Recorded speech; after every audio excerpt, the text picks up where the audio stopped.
Is deja vu fun? Well, at least deja vu is supposed to mean repeat again. Familiar. Like, I have a sense of deja vu. Yeah, deja vu. Deja vu. Probably spelled that way, but I don't know how to add those particular accents onto any letter.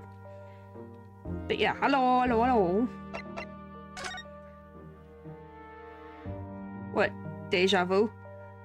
What's that, doctor? Well, people say deja vu a lot in English. A lot. What happened? Can you tell us exactly what happened last night then, Mr. Natsume? Are you seeing the refers to a phenomenon where you feel as though you've experienced something which you haven't before? Yep. Just like that one anime song that's literally called Deja Vu. Ugh. There's nothing to tell, but Mr. Naruto Esquire, I'm eternally grateful to you for helping me with that accursed case yesterday. The case that saw poor Miss Green hospitalized after she ended up with a knife in her back. It's hard to believe that was only yesterday. Yeah, it's kind of hard to believe for me too. It's been a couple months. Well, not even a couple months. It's been like maybe a month? Yes, that one. Yes, that one.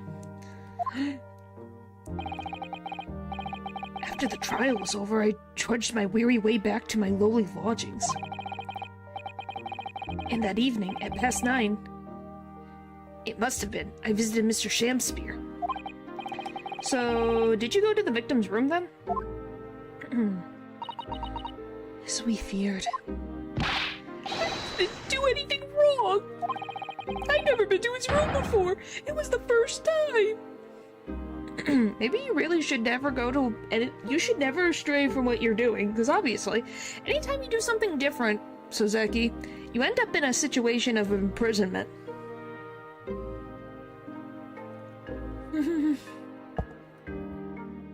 I think that's one of the lines? Then what made you decide to go? Bumped into him when I arrived back at the house. We got chatting and it developed into a hot discussion. But he had to go out, so I bid him farewell. That ties in with what Mr. Garib said, that the victim went out and came back after 8.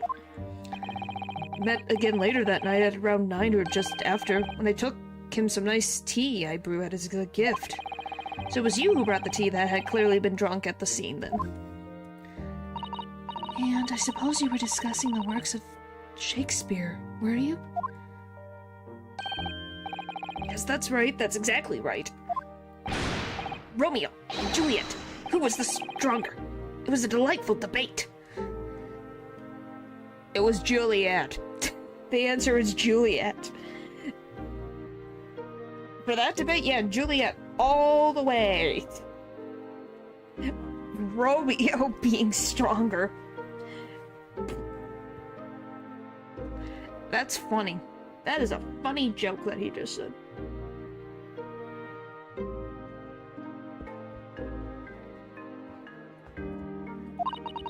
I'm sure. Such stimulating subject, Shakespeare. And the debate became very heated, so you slipped poison into Mr. Shamspear's tea? I would hope not. Why is that? I've never seen the play in its entirety. To explain on the simplest of terms, Juliet pretends to be dead. She takes a potion that is supposed to last for a couple of hours, like she's dead. And her nanny, handmaiden, or whatever, is supposed to come and get her so she can run away with Romeo and be happy. Romeo hears about her death, sees her, goes into the tomb, sees her dead body, and professes his love that if she's not alive to be in this world, he will not be in this world either. And then he,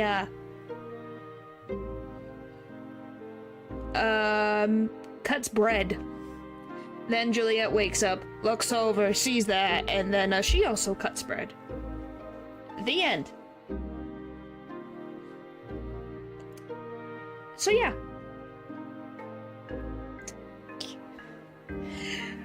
I still think it was dumb that they didn't tell each other what was going on, but yes, that's why I think Juliet's a little bit stronger, because she put herself in a position where she's giving up her whole life to be with someone. He deserves his fate. I'm not gonna deny that fact. Like I said, that's why I think Juliet's stronger.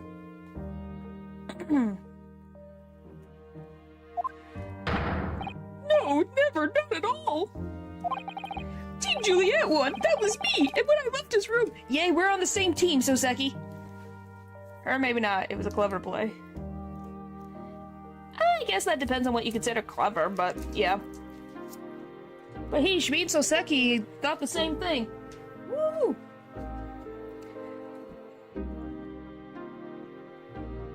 when I left this room, the flamboyant fellow was fighting fit. I swear it, categorically.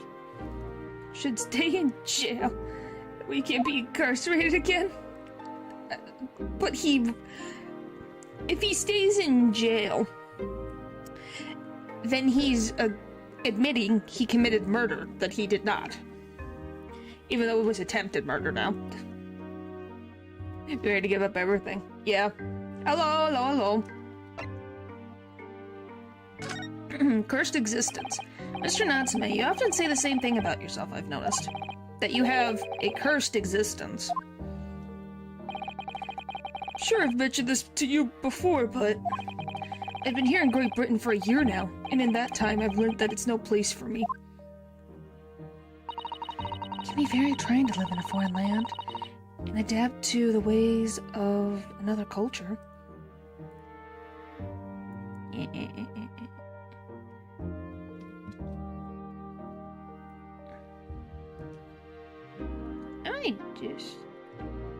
Nope, not that, the other one. We'll just put you there. I told them they want to pay some for my days. Well, that's good. There are foreigners everywhere I look, and they all stare at me, they all laugh. That's the impression I get whenever I go out. It makes me scared to leave my room. I think you have a panic problem. And I think it's mostly all in your head. Which is why I've become a recluse. But even in my room, I find no respite from my fears. I moved more times than I can remember, and then 1 week ago I moved into Briar Road. But why? I mean, why did you choose that place? Yes, we're back here again. It doesn't seem very comfortable. Because the rent is cheap. I have so little money, it spoke to me. Makes sense.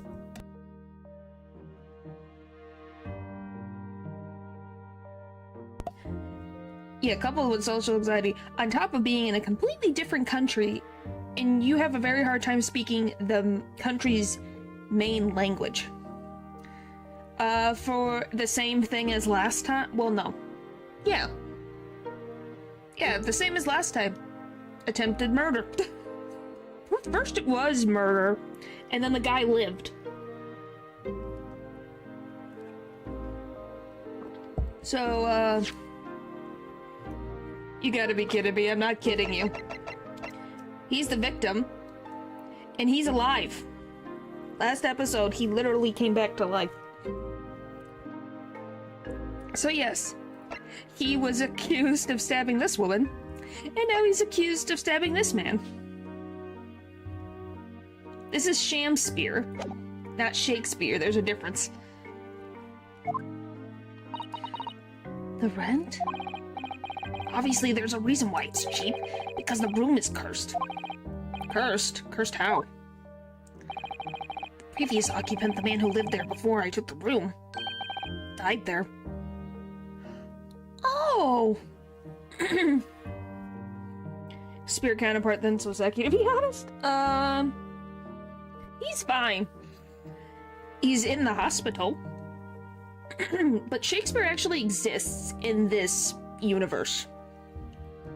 Weirdly enough. So Shakespeare is not actually Shakespeare's counterpart, because Shakespeare exists in this universe. Oh no. He was only a young man, but one morning he was found dead and no one could explain why.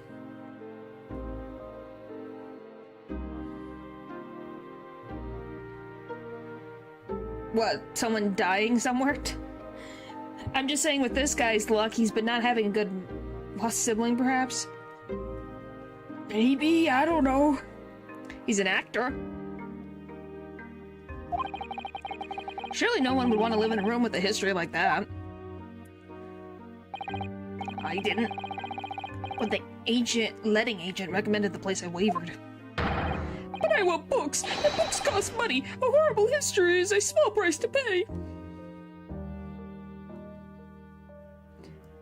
I have heard that they have giant catacombs, but I try not to think about that.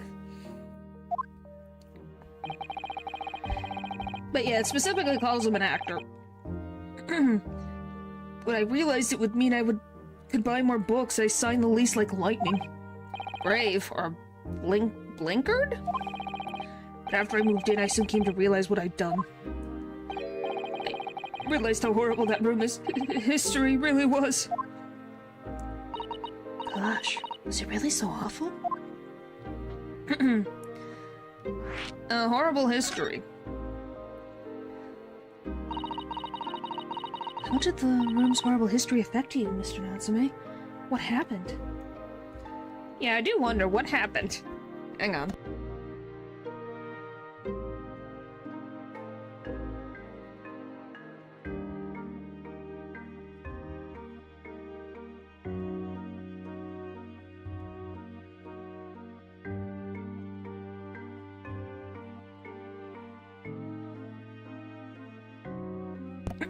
There we go.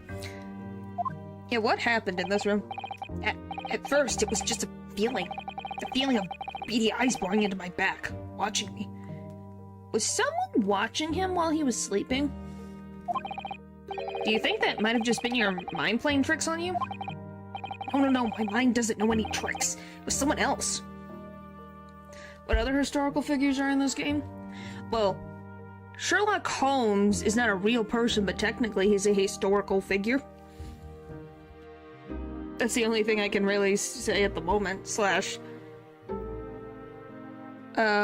John Watson, quote-unquote, but they're fictional. It's been one long nightmare ever since I was given the keys to the place. A nightmare? You've been having bad dreams, you mean?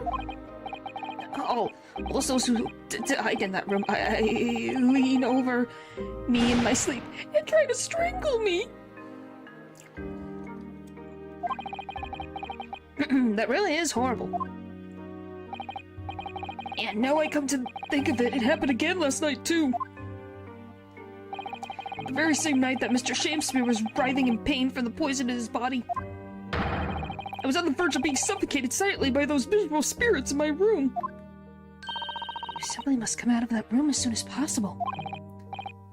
Yes, you're right, I know it, and that's why I'm already searching for the next room with a history to call home.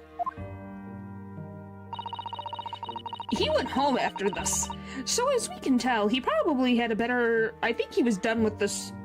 with, England for a while and just vamoosed. Why, just her, huh? I think perhaps you should try to avoid accommodation with any kind of history at all. Otherwise, I'm scared that you yourself may become history. Phew, Chisato-san knows how to make the man listen.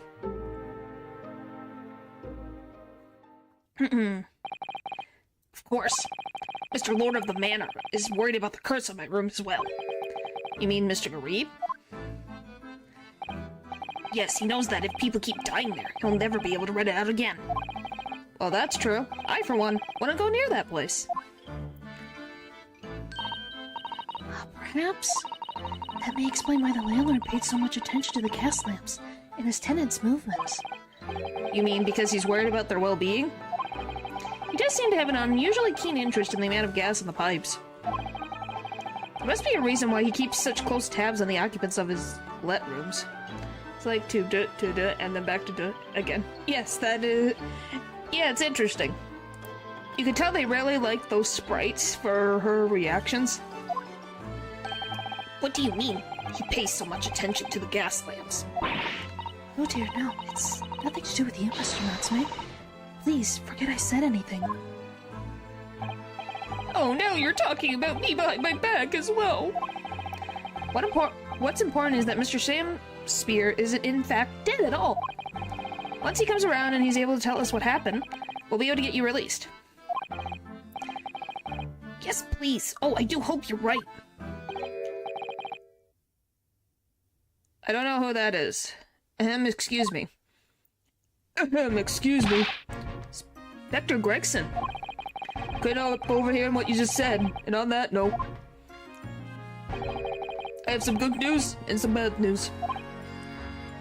Oh. What'd you want to hear first? Always, every time. The bad news comes first. Yeah, Gregson. And hope is all you have? Hold on to it. That's my guiding principle. Right, well, in that case, the good news it is. Huh? Sorry, but it's just a lot easier to explain everything that way. Why did you ask me my preference? Yes, bad news is always better first, but obviously he didn't get a choice. His name is Gregson. It's right on the thing. Like, right there. As you may have heard, the victim, Mr. Shamspear, was just unconscious. He's come around now. Yes, we saw it happen in all its terrifying glory. He's still being treated by the doctors, but we've managed to get a written statement from him already. I'm worried about that statement. Oh, isn't that wonderful, Mr. Natsume? Oh, thank goodness, it's all over then. I can leave the somber cell. Probably not. He probably has implicated you as, the perpetrator. He might be, we don't know. But would it be enough to want to put someone in prison? I think you're just having cat knowledge and just like fish. Sorry, no, that's not on the cards. What? Why ever not, Inspector?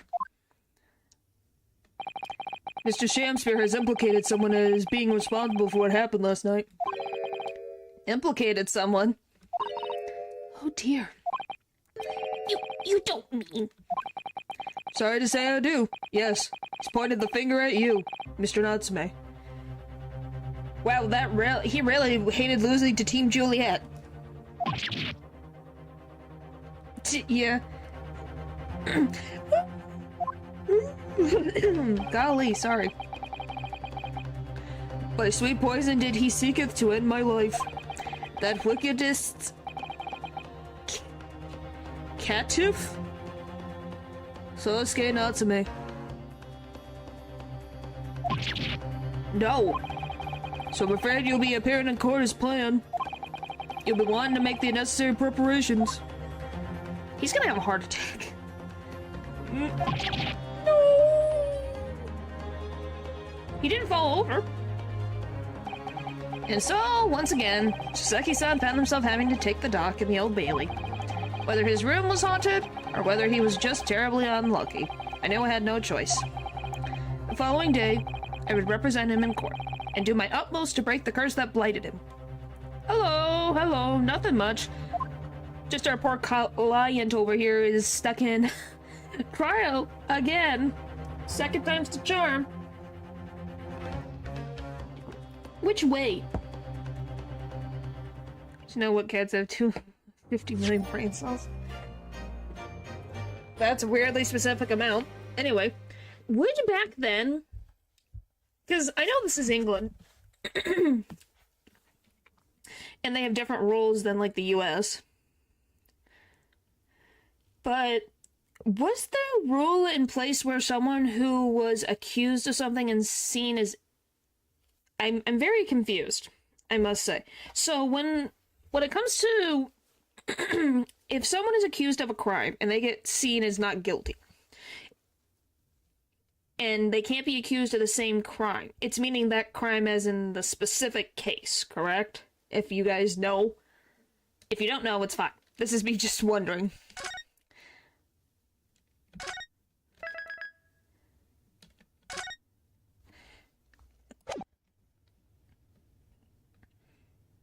Yes. Okay. If you don't know, it's fine. 22nd of February, 9:23 a.m. The Old Bailey Defendant's Antechamber.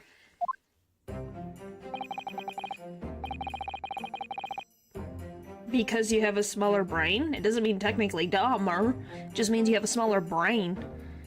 Just because humans have a bigger brain doesn't always mean they're smart. The Old Bailey, this place always makes me feel strange. I seem to get chills down my spine and break out in a nervous sweat all at the same time. Well, I didn't think I'd be back here so soon. It's been a couple months, Ryunosuke. That's my line!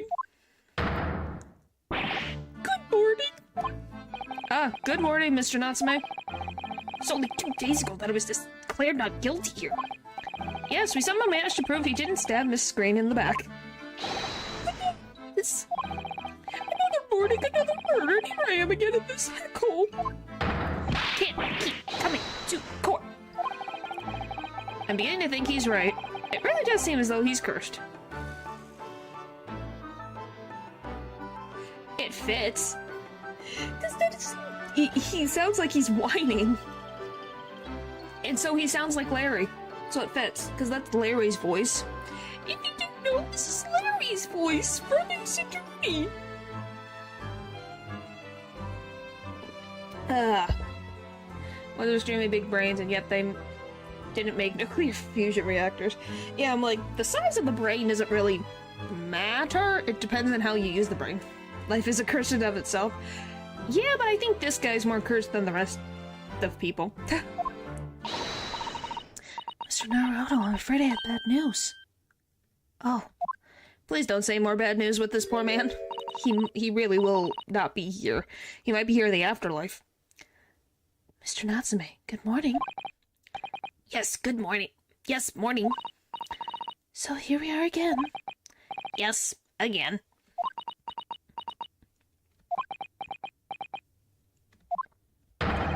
Judicial Assistant Miss Mikatomo, Esquire. What's the bad news?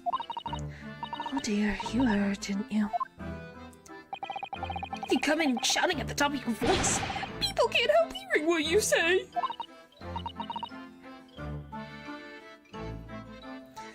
Oh, I am sorry. You've done nothing wrong, Mr. Sato. Now, what is it? Yeah, you have to say the more positive things, but I'm going to be honest, in the span of 2 days, this poor man has been in court twice. I think he has every right to be annoyed. Like, very annoyed. Well, it seems that the prosecution in today's trial will be led by Lord Brock Zeeks. Van Zeeks? Oh no! Oh no! Guess who's back? Back again. Yes, he is. The so-called Reaper of the Bailey, the most legendary prosecutor in the land. There is. We'll meet them later.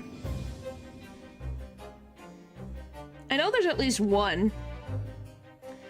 I don't know when he'll show up, but there is one. In the trial 2 days ago, he pursued Soseki-san and I relentlessly. Yes, he is not. Of course, by the skin of her teeth, we managed to pull through, but still. He might be, who knows? Perhaps Mr. Natsume's acquittal in the last trial wasn't the end of the matter, after all. Yes, I know what you're thinking. The legend of the Reaper that says, nothing can save a person in the dock when Lord Van Zeeks is the prosecutor. Be known as the Reaper of the Bailey? Yeah, he should at this point. Oh no! That even if the person is not found guilty, that even if the person is found not guilty, the accused will mean a mysterious end, one way or another. And we've experienced it firsthand. A man we successfully defended met the most terrifying end after his acquittal, right here in the Old Bailey. Is a vampire, though? But his name is the Reaper of the Bailey. That's what his nickname is. Oh, do I have to put up with those ice-cold eyes pouring into my soul again? Cursed by evil spirits and now by the Reaper. Pair of terrifying pearls. Potentially. All of it's potentially. At least you appear to have hope, Mr. Natsume. Welcome, student, Mr. Naruto Esquire. I will say, we do get a new prosecutor in this game. Yeah, I'm gonna say, I know we do. I'm just not saying when. Because I'm not even sure when. If you don't mention this in front of the guy, yeah, it's like, can you not make him have more anxiety? This poor man. This man is only 33. Yes? I know. So you more than anyone now. Don't worry. I'll be your steadfast ally every step of the way in this battle. I promise.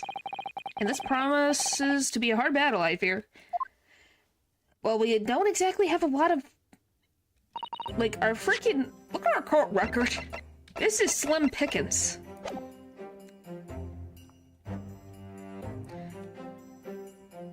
I think this is just his hair color. Well, the trial is scheduled to begin shortly. We should move into the courtroom. Is it Miles's ancestor? Van Zeek's? It doesn't say he is, so I don't think so. Let's go. Oh yes, I forgot to say. I'm afraid he won't be able to make it. Mr. Shloms, I mean. Turned white. Yeah, I don't blame him. Hello, I'm doing good. Hopefully you're doing good too. But yes, I'm surprised he has not gone gray-haired from all the stress in the last 2 days. That's probably for the best. Oh. If he were here, I might be tempted to rely on his help. And that would be seen as a weakness. If Lord Van Zeeks were to notice, he'd prey on it mercilessly. At least that's my gut feeling.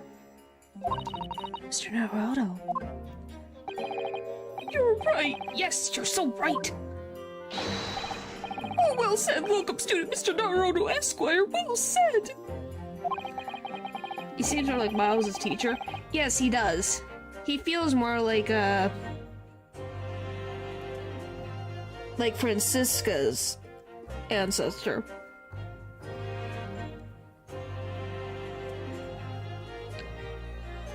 So like the Von Karmas? I could, cause Van Zeeks.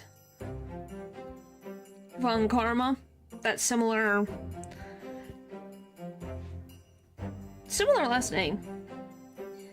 It's definitely possible. I swear on the sword at my side and on the spirit of Cosmo that it harbors. She grew up in Germany. I don't think she is... I don't know if she is actually German. She grew up in Germany. That's all I know. So I don't know if she's a German citizen? I'll show him what a Japanese lawyer can do. I'll set you free with honor. Oh, yes. Sent Germany, returned to America a few years later. Yeah, I was like, she was in Germany for an extended period of time. 22nd of February, 9:40 a.m., the Old Bailey courtroom. Oh, a new face! There's a new face in the jury!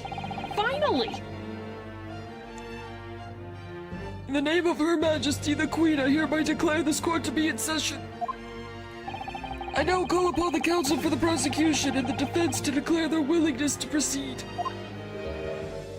She has Vaughn in the name. Yeah, she has Vaughn. they're close, but I wouldn't be surprised if down the line Vaughn became Van. Francisca Vaughn, like Van became Vaughn.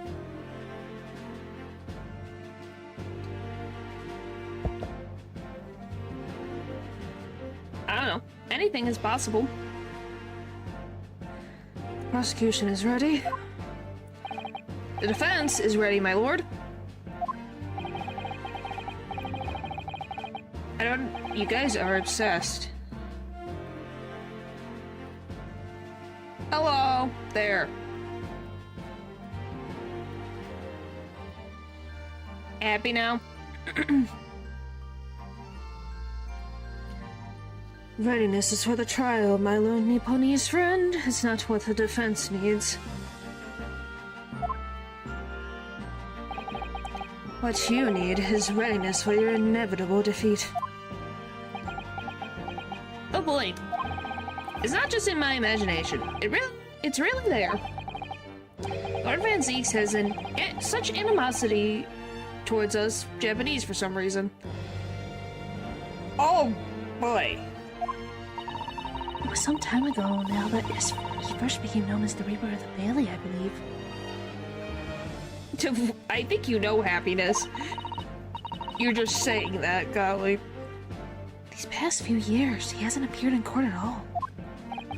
Yet now he's back in the courtroom, though for some reason, only when I'm defending. Yeah, it's a little strange. This Reaper, with his curious disdain for us Japanese, is a prosecutor shrouded in mystery. Maybe? But even then, that would seem weirdly specific. Why would he take it all out on Ryunosuke?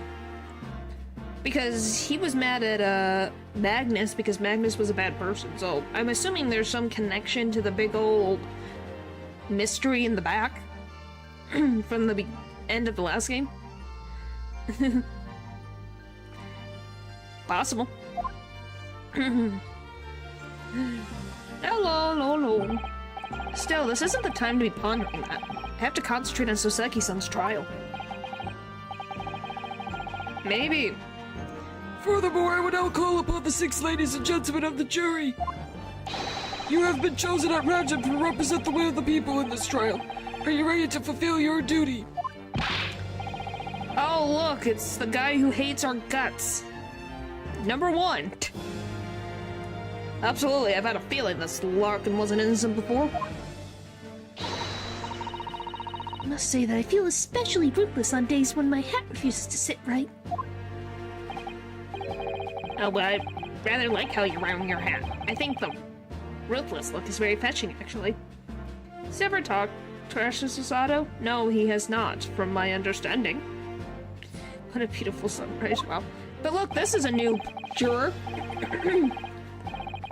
I have never seen her before, so she's new.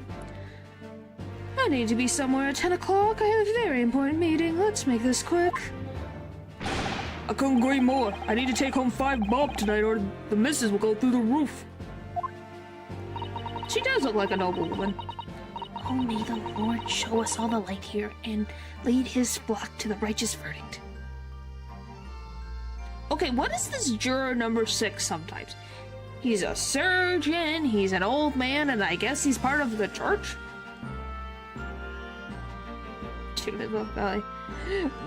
Which juror number 4? There's been multiple juror number 4s. Just hates Ryunosuke for the constant humiliation in court. That is another thing. The same people each time. Really only one new juror? Yep. The British jury system is so very different to our own, isn't it? It's quite extraordinary to think that the power of judgment is in the hands of 6 members of the public. And that a judge can only pass sentence when all the jurors are in agreement about the defendant's guilt. 6 citizens of London, chosen at random. Or at least, that's the idea. See, even Ryunosuke thinks this is ridiculous. The prosecution will draw attention to the fact that the accused was on trial here about 2 days ago.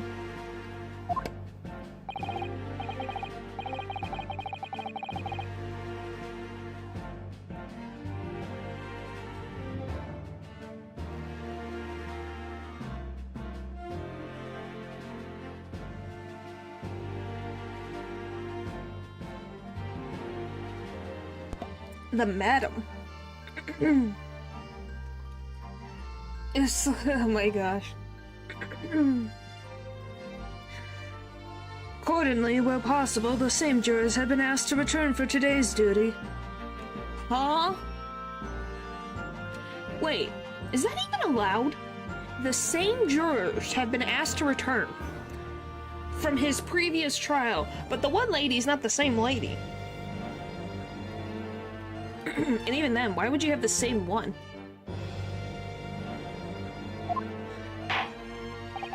Very well, let us commence the trial. Lord Van Zeeks, your opening statement, please.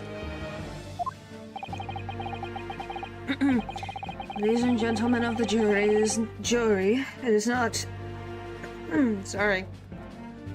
Couldn't make it? Maybe.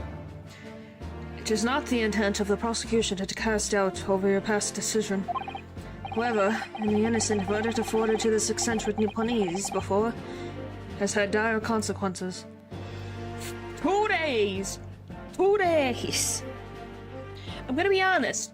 It would be weirdly, like, it's more suspicious that you think he is guilty of this when 2 days have gone by.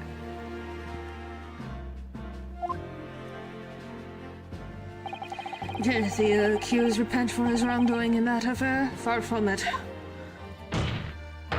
Instead, he used his freedom to perpetrate a most blood-curdling crime.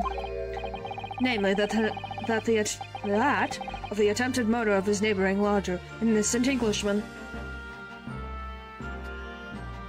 With the ant lady? Oh boy, stop talking about the ant lady.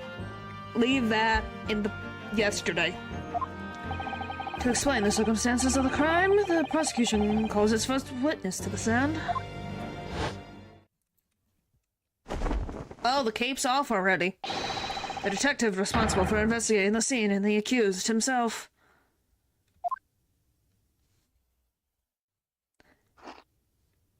Oh, hi, Gregson. Witnesses, your name and occupation, please. Yes, sir. Tobias Gregson, Detective Inspector at Scotland Yard Homicide Division.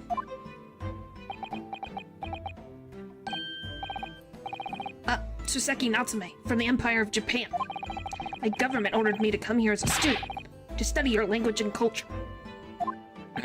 Well, he's learning about a lot of the culture of the British judicial system. Mr. Natsume! Yes, my lord, sir. I'm quite sure I'm not mistaken that you swore an oath never to set foot in my courtroom again. This was not of his own volition. I remember it as if it were yesterday. The day before, in fact, my lord, but close enough. Believe me, this is the last place I want to be. Is anything go by they didn't even need to have a clear tender for people to go crazy over them? Yeah, from my understanding, yes. With the mic, why? Like I said, let's get back on topic, guys. Inspector, let's hear from you first. Explain the case for the court. Right you are, sir. The incident occurred at the Garib household where the defendant had lodgings. In the ground floor room of the victim, Mr. William Shamspeare.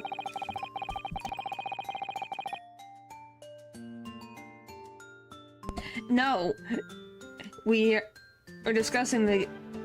this is on topic. No, there is no ant lady, so it is not on topic. The defendant had already admitted to visiting the victim on the night in question. Mr. Shamspeare collapsed in his room as a result of poisoning by... What the frick is that? I have never heard of this before. What is this?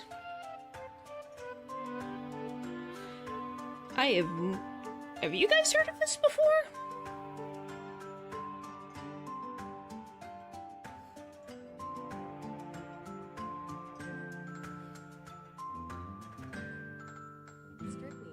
Strychnine.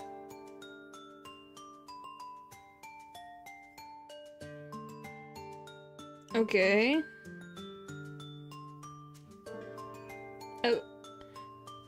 that is obtained from plants and is used... Oh, so it's used as rat poison.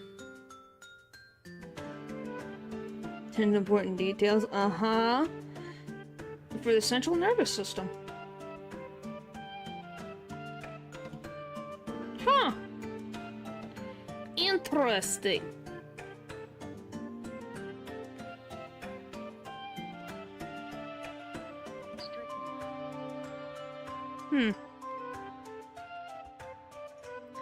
Poisoned by strychnine.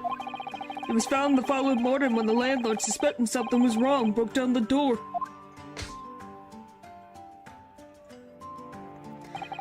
This means I presume that the door to the victim's room was locked at the time of the incident. Correct, my lord. It was locked from the inside to make an entry to or exit from the room impossible. Yeah, but Mr. Natsume was not in the room, so obviously he had to leave. Although the victim, Mr. Shamspear, lives to tell the tale, he very nearly didn't. The man was halfway to heaven when we first found him. I was the first officer on the scene, my lord. And I have a photographic print here that I took at the time to show how it looked.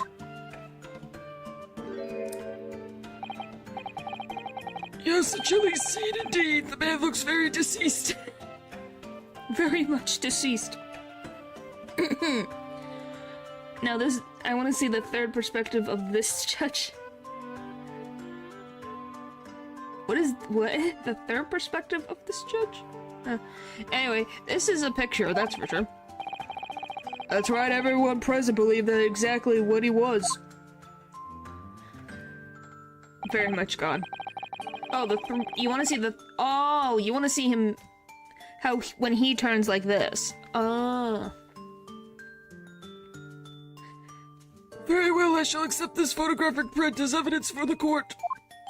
Crime scene photo has been added to the court record. A photographic print of the scene taken by the police upon their arrival. The victim can be seen unconscious on the table, having been poisoned. Yeah, I get what you mean now. Now then, Mr. Natsume. Yes. Yes? As the defendant, do you have anything to say at this juncture? They're haunted. Haunted by evil spirits. Good gracious, what's haunted? My lodgings! They've been a whole series of strange happenings in my lodgings. The tenant before me died under mysterious circumstances. A woman would stand by no one on the street outside. My neighbor was poisoned. And me! What about me? I've nearly been killed countless times. Killed, Mr. Natsume? How? Even on that fateful night it happened, when I returned from Mr. Shamspear's room. I lit my gas stove and climbed into bed, but before long, the stove went out. And somebody tried to kill me. You must always extinguish all fires before retiring for the night, Mr. Natsume. But it's so cold. My ruddy nose would freeze. The point is, I didn't poison my neighbor. Oh, why am I being accused of this? Why is my existence so cursed? Yes? Thank you, witnesses. I believe I have a reasonable, clear picture of events. If I could raise one more point, my lord, one more. Conclusive point. Oh, great. No. I'm not interested in VR chat. Conclusive. Go on. Fortunately, the victim, Mr. Shamspear, has regained consciousness after his ordeal, and he is named the true culprit. Oh, boy! We're starting off swell. Yeah, the chaotic potential of something that I can't handle. The poison consumed by the victim was administered in a cup of tea that he drank on the night in question. Tea, my lord, that was brought to the victim's room by the accused. The accused! Good grief! But how is he not dead if he also consumed the tea? Because they were facing each other. Order! Order! Yes, that's the crux of this whole case. If Suzuki-san is innocent, then why? Why has the victim accused him? Well, Mr. Natsume, what have you to say to this accusation? That evening, yes, I did take some freshly brewed tea with me when I visited Mr. Shamspeare's room, as a gift. Public water pump outside always freezes at night, so I bought bottled water especially to make it. And this is the result. Never will I touch tea again. Never. Yeah, the thing is, you don't... Did they test the tea? Like, did they test the cup for, like, poison? Because golly, assuming he put poison in the tea is kind of pushing it. The public pump was frozen, you say? That's not information we've heard before. That will do, thank you. Now, according to our laws, the defense must have the opportunity to cross-examine witnesses at least once. Therefore, I call upon these witnesses now for a formal testimony. Presume the prosecution has no objection? Yeah, no, what poison leaves a person alive? If they didn't give enough. If they didn't give enough of a dosage, is my guess. None whatsoever, my lord. Good! Then you will give your account of events on the night in question to the courts now. Yes, my lord. I don't know, we haven't been really... He hasn't implicated anybody yet. There was one dude that was looking in through the window, though, of Shamspeare's apartment. Like where these soaps were. So there's that. That's the only one I can think of that is either connected to the almost attempt of murder, or did it himself. Who knows? The catastrophic night. It was around 9 o'clock that evening when I visited my neighbor and I took some tea with me as a gift. To be hospitalized. Poison is a bad thing to your body. Yeah, it is. We had a heated literary debate over a nice hot drink. After which I went back to my room at around 11. My tea was completely harmless. He couldn't have locked the door behind me otherwise, could he? Strike can take some time to take an effect on the body. People don't keel over immediately after taking it. The victim would have been perfectly able to lock the door after his guest left. The argument still stands. How long does it take effect for? Because you guys thought he was dead. His body was cold. How did he come back to life? Did he use the same type of thing that Juliet used? Is that what this connection's gonna be? Yes, I see. It seems relatively straightforward. Excuse me, but what? That testimony does raise another critical point, I think. Mr. Natsume claimed his tea had been harmless, presumably, though. The teacups have been examined for traces of poison, haven't they? Why didn't I think of that? Yeah, why didn't you think of that? So an hour. He left at 11. It's almost 10 o'clock in the morning in game. So he would have had to... Because if he left at 11, let's say they have tea at 12. Or, excuse me, at 10. It takes an hour. The guy would have keeled over already. So what does it mean? So that's kind of weird. It does... If it's 15 minutes to an hour. Why would you wait till 11 o'clock to leave? Well, as it happens, no, we haven't been able to. How do you know the poison? Did I hear you correctly, Inspector? Scotland Yard has failed to examine the suspect substance. How could you have overlooked something so important? Isn't that the first thing you should have done? I don't think you have a right to say since you completely forgot about it. I learned Nipponi's friend is falsely incensed. The inspector said Scotland Yard. Was unable to examine the tea. Not that it was overlooked. Was it just spotless?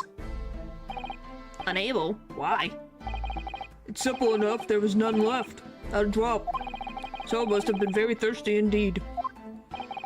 With current scientific techniques, it's not possible to test for poison in such circumstances. We only need a drop, but that one drop does actually have to exist, funnily enough. Lack of examination notwithstanding, it appears nothing other than tea passed the victim's lips on the night in question. I see, thank you. The matter is clear. Cast your eyes over the jury, my learned friend. What? You see it in their faces, I'm sure, the recognition of the accuser's guilt. We have barely started. I haven't cross-examinationed yet, so all of you hold your horses before you hit the button. Please. The client's fate is all but sealed. In mere moments from now, you will lose, and your compatriot will be damned for all eternity. He's right. I can feel all 6 of the jurors looking daggers at me. Oh boy. This is great. Get back in the game. But I can't let them beat me down. I won't. Good job, Ryunosuke. You're confident. Counsel for the defense, proceed with your cross-examination. Yes, my lord. Alright, we begin.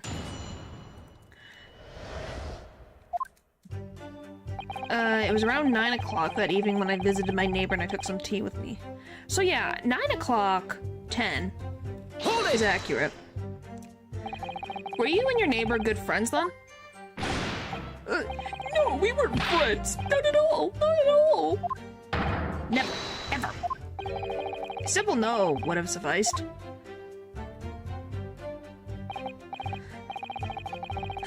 They should have put something on there because he's doing the animation where his, like, what do I want to call it? Insignia would be pulled up.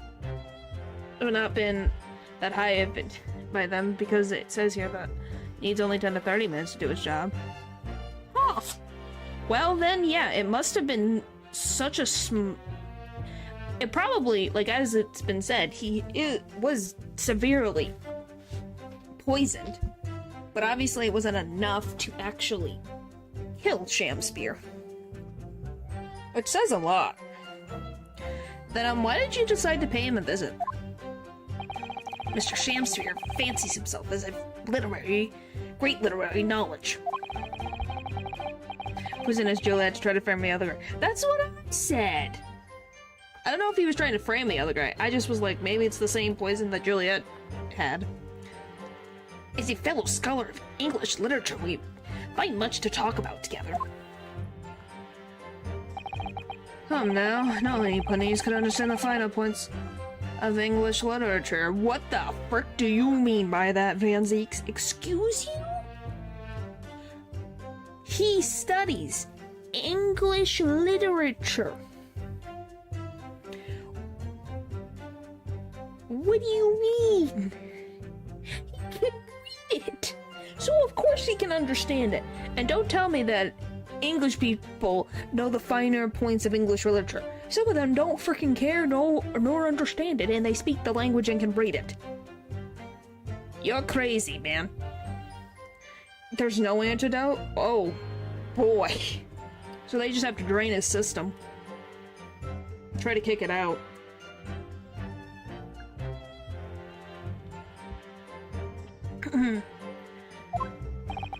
And on the night in question, that was the topic of conversation as well, I presume.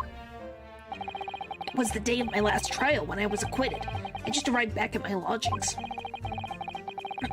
When I ran into Mr. Shamspear, outside on the street, that was around 6 o'clock. We exchanged one or two pleasantries, but soon turned into a heated discussion. He was on his way out at the time, though. So I promised to visit his room that evening at 9 to continue our debate. But did I have ill intentions? No, not once, not two, not any, none at all. Never, ever. simple no would have sufficed, I feel. Then tell the court what did happen when you visited the victim's room. But yes, I do think great minds think alike. Alright, you had a debate. Literary debate about Shakespeare's works, I think you said, didn't you? Shakespeare! Oh, a very worthy topic of conversation, I must say. And he's still talked about to this day. Ugh. Oh yes, my lord. Romeo and Juliet. Who was stronger? It was a profound, pleasurable parley. Romeo and Juliet! Who was stronger? I know I'm going to regret asking this, but how did the debate go? Hello? Well, we both agreed that we would reach a conclusion more quickly with a reenactment. Oh no. So we battled it out in her Greco-Roman style, naturally. Nah, what if he didn't drink at all? Yeah, I don't know. Oh, I'm sorry for that. You can get them back up. What? So did they kiss? I don't know. He hasn't said anything yet. Mr. Shakespeare had all sorts of costumes in his room for just a contest. So when you say a reenactment, you mean you were actually in costume? He was Romeo and not Juliet, and after rigorous, wild tussle. A 95 is good, isn't it? Or is that just... Bye? I guess bye. I, as Juliet, came out on top. This victory I'll cherish forever. Yeah, I want to see this freaking reenactment. What the frick happened? Did they kiss? I don't know. He didn't say, but maybe they did. I dare not imagine the terrible scenes of carnage. The fact remains that it was you who prepared the tea and took it to the victim, correct? I boiled the water in my room and made a pot to take with me. I'd heard that he was too poor to have a tea himself, you see. It's true. There was no sign of tea leaves in the man's room. I wanted to do something nice to be friendly. We need answers. So why does everyone look at me with such suspicion? My tea was harmless, of course it was.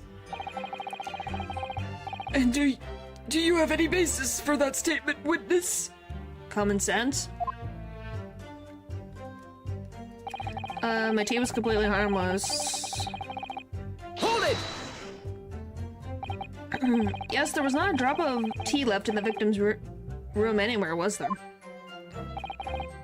That's correct. Anyone would think this fellow had never had a pot of tea before. He must have licked it dry. Which is a pity, because one drop is all we could have needed to analyze it for poison. And you say that you returned home to your room at 11 o'clock, Mr. Natsume?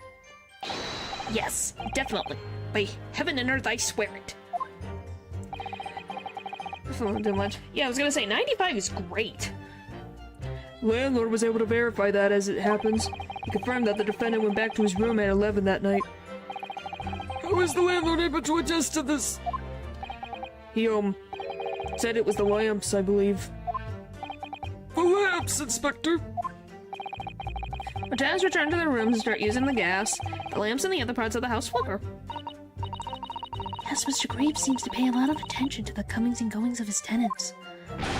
There's only one key to Mr. Shakespeare's room. I know that for certain. So he must have locked the door himself from inside his room.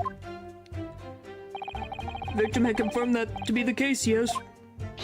So I'm right! My tea was harmless! Completely harmless!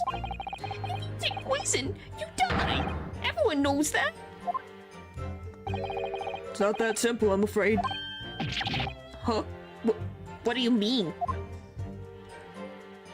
Oh boy. Striking takes time to take effect. Okay. Hold it! How long does it take for symptoms to appear then? According to the coroner I was speaking to at the yard, about 30 minutes from the poison's after the poison's consumed. Okay, so we're going on the 30 angle, which is exactly like you said. natural. 30 minutes. Then the victim suffers violent convulsions, cramping, and stiffness, and eventually dies from asphyxiation. So they die of lack of air. So there's a 30-minute interval between when the poison is ingested and the onset of the symptoms. Really? Only wow. That's still pretty good. There seems to be a lot of different types of poison in the world, that's for sure. Probably way too much. Oh dear, death by poisoning again. It's always so awful. 30 minutes is a long time. Certainly long enough for the victim to have locked the door behind the accused after he left. You can't deny that. And it further degrades Suzuki-san's alibi. I have the medical report from the doctor who examined the victim here, my lord. Spells out, really. The accused is the only person who could have done it. Very well, the court will add this report to the court's record as evidence. Issued by the Scotland Yard's medical officers, it obviously mentions the poison as well as other details gleaning during the police investigation. Oh yes, I see it here. Delayed onset of symptoms. Great. I want to read. Give me a second. I need to read.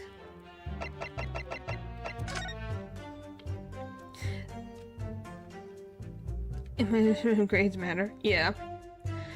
Cause of coma. Ingestion of a small quantity of strychin. Toxic effects present 30 minutes after ingestion. Highly likelihood of the substance have been mixed with the tea the victim was drinking, but no sample could be obtained for testing. The poisoning incident occurred at around 1:30 a.m. on the 21st of February. Assessed from the victim's pocket watch that appears to have broken when the man collapsed after the delayed onset of symptoms. No container for the poison was found at the scene. The incident occurred at 1:30 a.m., but he left at 11. And it takes 30 minutes. And we have Mr. Garib to prove that Suzuki-san was already in his room by 11 o'clock.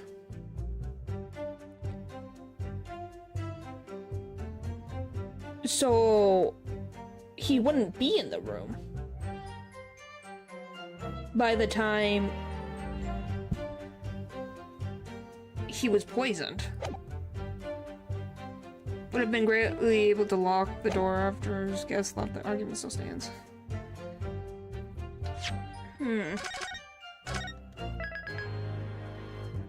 Time ain't timing. Yeah, it ain't timing. But at the same point, I'm kind of like, why did he wait till 1:30? Well, he had to have taken it at what? 1 o'clock? He drank the tea at 1 o'clock, but they had tea together. So how did he get poisoned? If it's hours later. Hold it! Yeah, it's very specific. The argument still stands, you say. This is what Mr. Matsume has been saying, isn't it? The pair of them drank tea together that night, so if there was poison in it, the victim wouldn't have been able to lock the door after the accused left later on. Exactly! Oh, me and my tea are innocent! Sweet and innocent, I tell you! I'm afraid, sir, that doesn't follow. You see, strychin is a slow-acting poison. In other words, it takes time for symptoms to appear. So you could have left the room up to 30 minutes after the victim drank the tea. Oh boy. As long as you did that, Mr. Shamspeare could have locked the door after you'd gone. But, no! We took the tea straight away! The battle was over whether Romeo and Juliet was stronger. That came after the tea. Do you have any evidence to support that statement? In my great homeland, the Empire of Japan, we have a saying. Drink tea while it's hot. Sure, a proverb will satisfy the prosecution. I'm afraid there's no conclusive proof to support the defendant's assertion. On the contrary, there are sufficient grounds to infer his guilt in this matter. No! That's the extent of their testimony, isn't it? If I could voice a personal opinion, Mr. Naruto. Of course, go ahead. Mr. Natsume is arguing for his innocence so adamantly and and so persistently, yet Inspector Gregson just brushes off what he said aside. It's really quite infuriating. It is.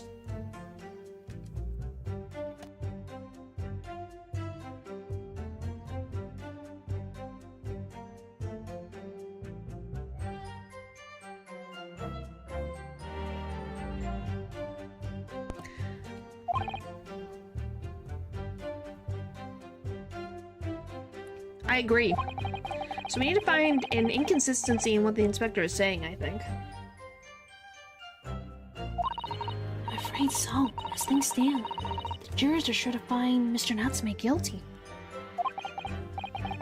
Well, duh. They already don't like him.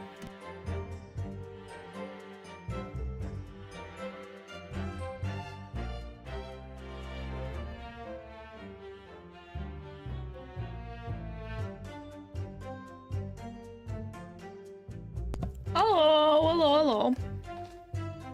As I see it, we need to focus on... is the poison in the tea. Let's listen carefully to this test one again. Alright, so it's the last statement.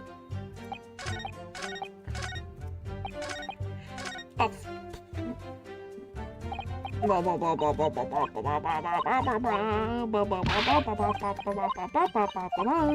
Alright.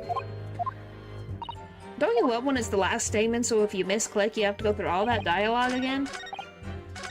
Okay, I'm gonna save right here. Alright.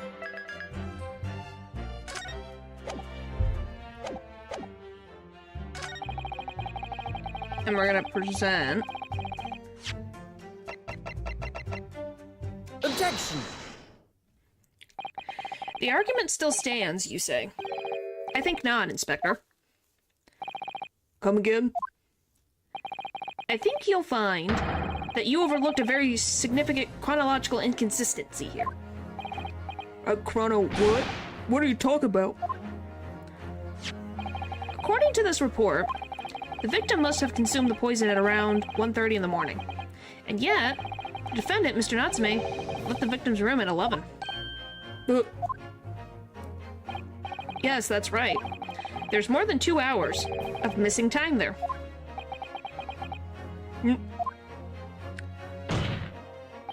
In other words, if there was poison in the tea that Mr. Natsume brought to the victim's room, how could the victim have fallen ill to it 2.5 full hours after the defendant left? Did you see that? They were twins. Finally. Oh, that is a good pun. Well, I definitely do think there are characters that would probably fit into that representation. Oh boy. The defense's argument is entirely reasonable. How do you respond, Lord Van Zeeks? Oh, is he gonna destroy? How is he gonna destroy this cup, or is he gonna be completely composed? What's it today?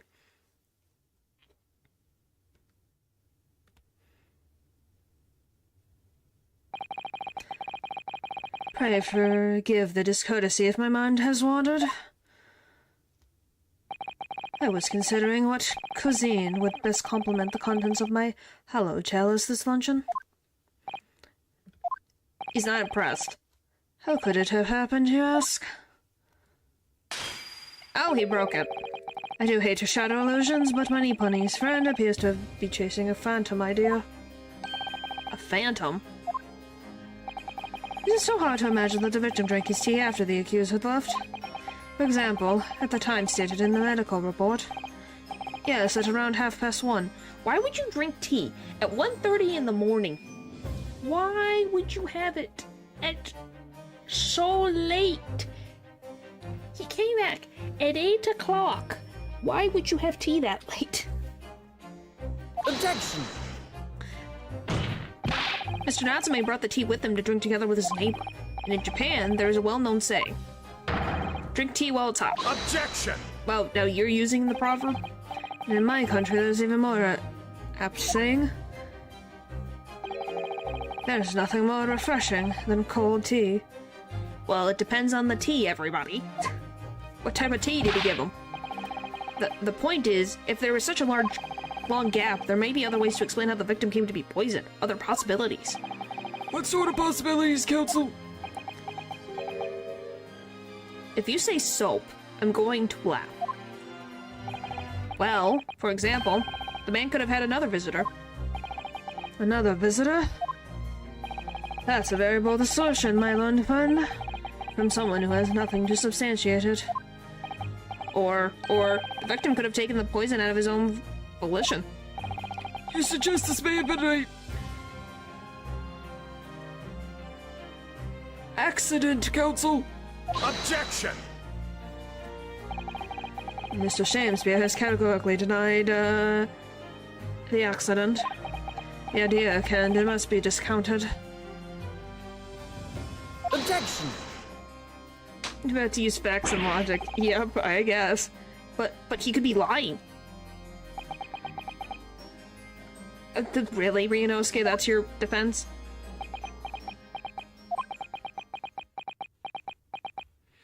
Should work as good evidence. Yeah. Something wrong, Lord Van Zeeks? I was listening to the sound of the carriage pulling up outside the courtroom. Do you have, like, dog ears? Van Zeeks, how can you hear that? How tiny is this courtroom? Pray forgive the discourtesy. Carriage? What carriage? It would seem that the key player in this case has just arrived. Who? Hold it, it said. Of London from here. Out, brief candle. Life's but a walking shadow. Oh, you! What? Well, I guess that makes sense. I just thought he would still be too ill to come in. Okay. This is gonna be great. Hold it. Out, brief candle, life's but a walking shadow. A poor player that struts and frets upon his hour upon the stage and then is heard no more. Oh boy. It is a tale told by an idiot, full of sound and fury, significantly nothing. That is such a gaudy outfit. Holy moly. Who, sir, are you? This may actually be scary. Yes. William Shakespeare, my lord, alas, was I undone by these bitter events. I am the victim. What's he doing here? Oh, and he's got a gesture scepter, too. Prosecution seeks to call this gentleman to the stand. With his testimony, my learned friend's futile resistance will be utterly crushed. Okay. I am definitely curious, how long does it take to recover from these side effects? Because, golly, it's been less than a few hours. Or at least it's been maybe half a day? At most? How has he recovered this fast? You're calling him as a witness? Very well, Counsel. I grant your request with interest. Go to the stand. Yeah, that's very accurate of the judge's mind. I'm curious to discover what the court shall hear from the victim himself. Oh boy, he is a narcissist, I can see it. Happy I am, Shakespeare, to regale thee with my tale of woe, my lord. But I still have my own tale to tell. My own tale of worse woe. I can regale the court with the tale of my perfect innocence in perfect English. That will do, Mr. Natsume. Let the court now hear from the victim. Oh boy. Oh, it's him! Alright, so that's Mr. Shakespeare. Who's that other man beside him? Yes, I feel sure we've caught a glimpse of that man before. State your name and occupations for the court, please. Witnesses. The writer of words so sweet, they do scent the breeze. An inventor of ideas so profound, they compose the earth. The unrivaled poet, the unmatched scribe, William Shakespeare. With a great bard to be recalled to life anew, lo, what a magnificent man. Good fellows, I am he who ponders such a miracle, William Shamspeare. Oh, name's Meter Man. Edron... B. Meter Man. Huh? I work for the Alton Gas Company. East End branch office. Oh, I remember now. It was yesterday on Briar Road. Yeah, maybe. Oh yes, she's right. It's him. Yeah, he was there. Oh, what's this? What's that man doing over there? He looks like he's trying to see into Soseki-san's lodgings. Excuse me, Soseki-san's, I guess. Something wrong, Mr. Naruto? Excuse me, could we have a word?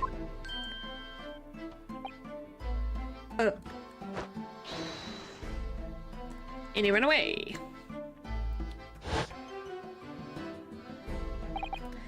Yes, we spotted him outside Mr. Garib's house that morning. And he's a gas company employee. What does that have to do with this case? So, Mr. William Shakespeare, are you the victim in this miserable affair, correct? Excuse me, sorry. Oh, heaven. Oh, heck. Do you command me to remember? The sweet poison that didst cross me and cross mine innocent lips. I subpoenaed him for the trial, with his doctor's permission, naturally.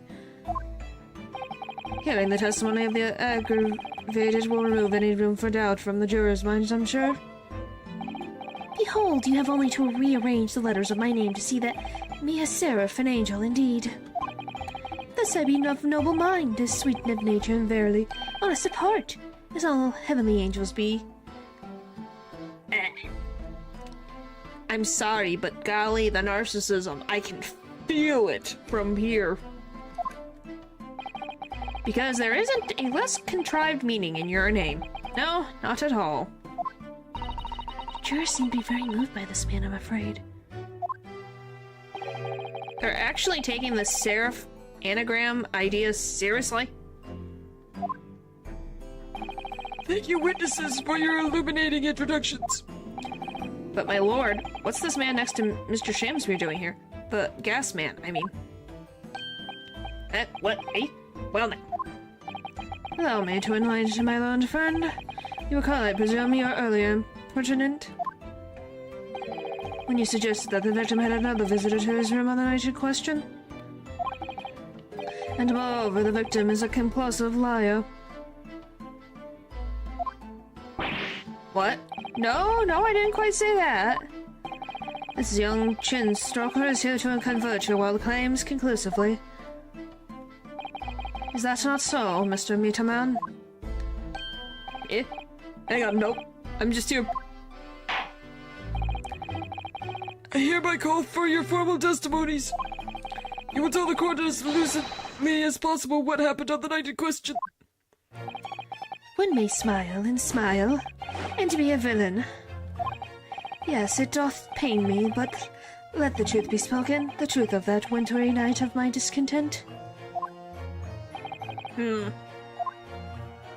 He really just likes, thinking.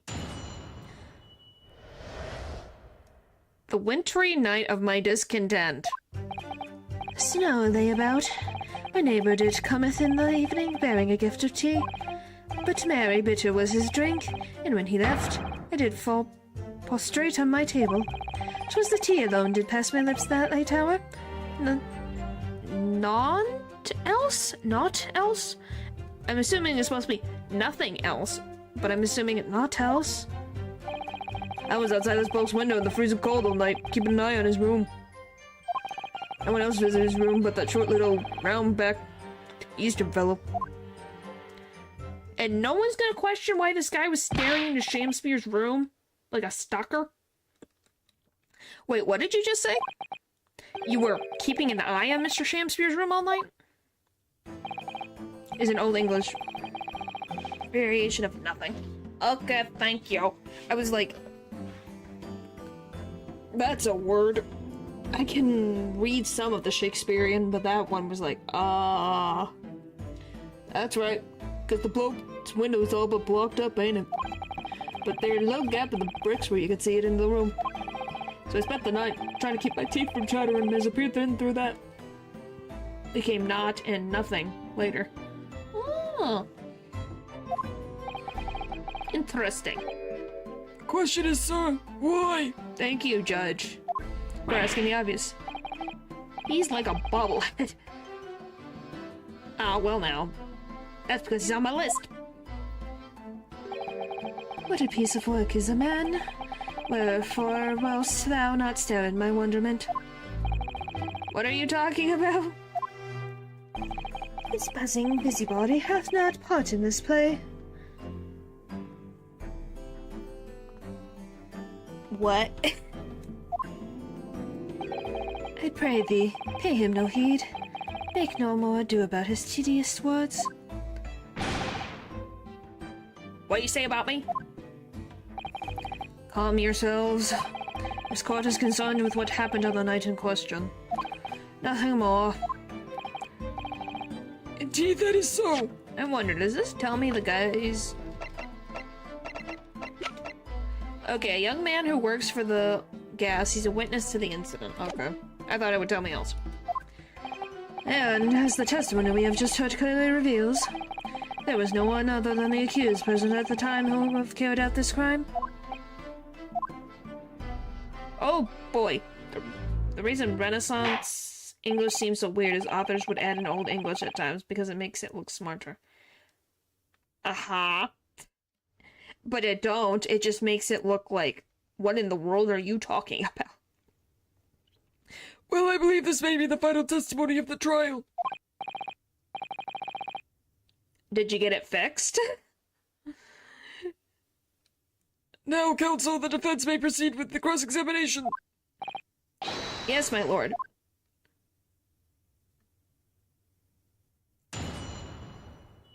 What the...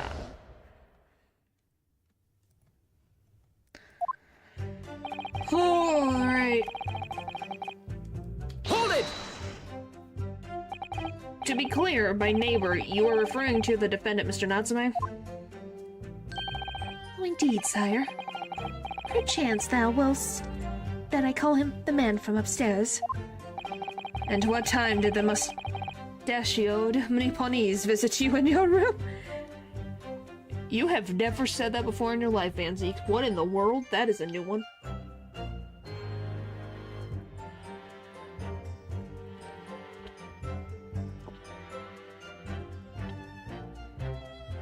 Yes.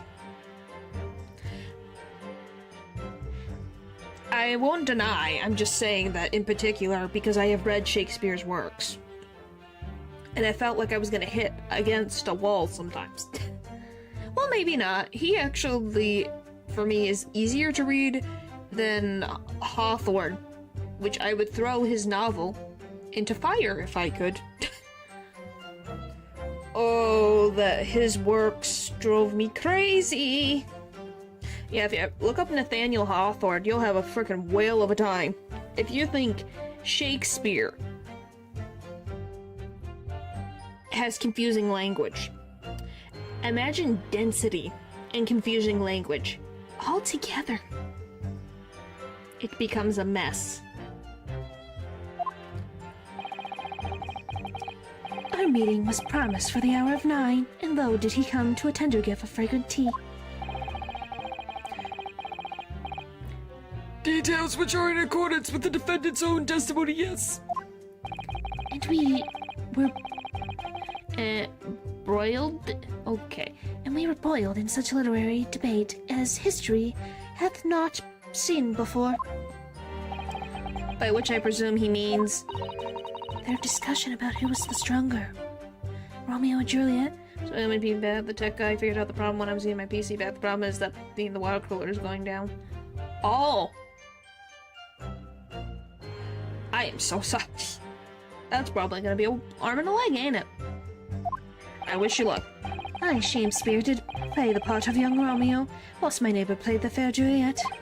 Each of us dressed as would our characters be to bring weight upon our merry experiment. I dare not imagine the scene. Well, all of us want to know what the scene looked like. Frailty. Thy name is woman. Canst thou imagine how dismayed I was? Yes, I heard of the Eastern art of jujitsu, but ne'er did I dream 'twould be a skill practiced by the comely maiden. Well, he's not actually Juliet. You know that, right? Because if you have the original, the Roman, then Anglo-Saxons, the Danish, the Normans, and the French, English is overtly... Yeah, like I said, my brain, I do not like Hawthorne's works. I do not. It drives me crazy. Juliet beats Romeo up? This is not helping our case. The guy recommended me to keep the same one till it dies. I agree with his reason to change it. And I didn't change it for a new one. Well? I don't know what to say. I believe the court has heard enough about your earth-shattering literary debate. You regret that choice? Oh no. Perhaps you could reiterate your statement about the tea that accused brought to your room? My liege, I am thy servant. Gladly I would do thy bidding.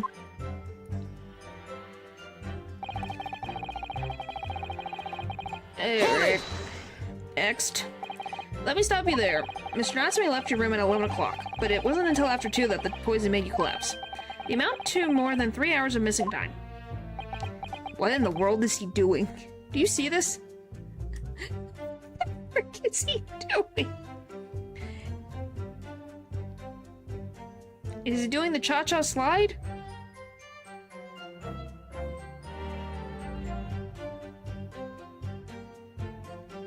And go back there to change the cursor thing. I wish you luck.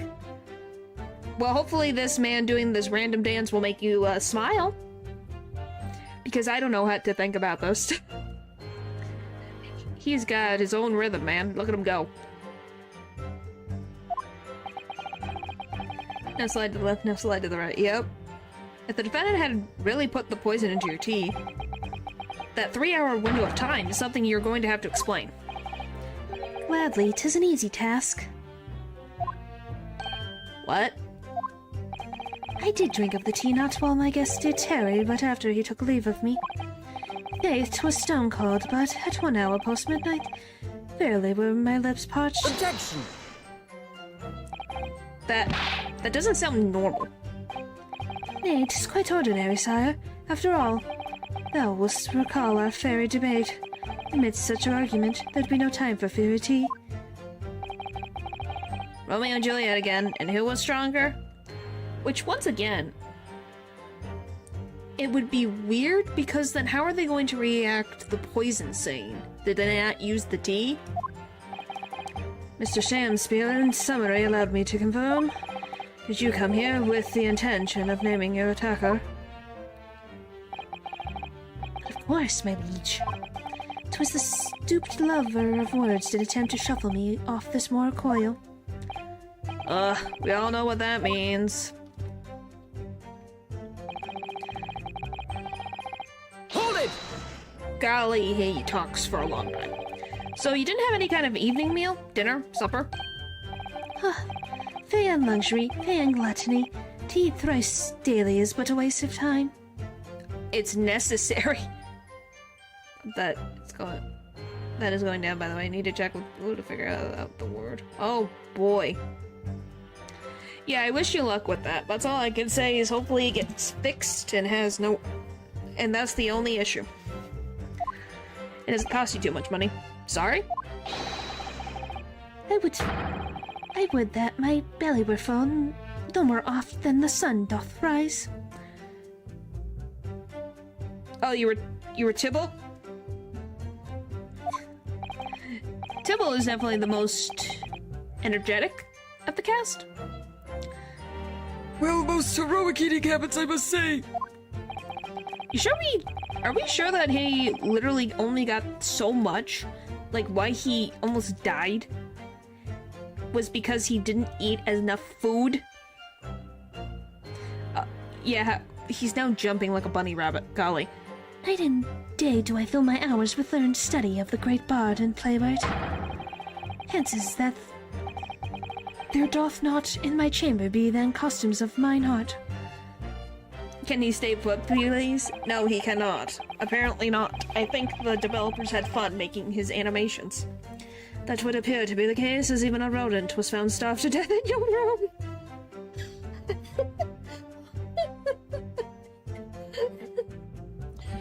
Wow, that's dark and funny at the same time. Holy moly. Yes, it's like a, I remember it. It's been a second. But I do remember that. Isn't it like death? Like, I can't remember if it's like a duel or death to you or something like that, or a bad word. I can't remember. Now that I think about it, it's not just food that was conspicuously missing from that room, was it? The gas thing and pest. Well, he did have poison in his system. They know that for a fact, since he did go to the doctor. So, just depends on where did it come from. I don't recall seeing a single player script anywhere. For I have devoured them all. Guys, he ate paper. You've eaten them? Every word to be within my skull. 'Tis thou image otherwise? Imagine otherwise. Right, that wasn't misleading at all. Now, could you turn around, do you think? In both senses? I think probably in both senses. Which brings us to the conclusion that the only way the poison could have passed the victim's lips is that he... Ugh. They were outside the window. Why were you out? Explain. But in the windows of that house, all have been filled in. First an act someone may do. Yeah, I was like, it's some, like, bad word, I thought. It's... because the context that I'm thinking of it with Tibble, it's something like that. Could be the healthiest thing he's eaten. It might have been. I think that's sad. Historical artifact of the now defunct window tax. Yep, you're right there. All bricked up horribly. But as it happens, there's a little part of the brickwork at the bottom corner that's been opened up. I was looking in through that gap. Yes, there were a few bricks loose, weren't there? And for some strange reason, a couple of bars of soap lined up on the ledge outside it as well. I don't like going around poking my chin in some other people's business, especially on freezing cold nights. But then my orders, so that's what I'll keep filling, as long as there's breath in my body.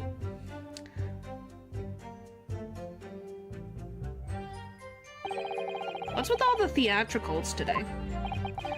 Out of interest, Mr. Meterman, but after the accused had left and returned to his own lodgings, did you see the victim leave the room at all?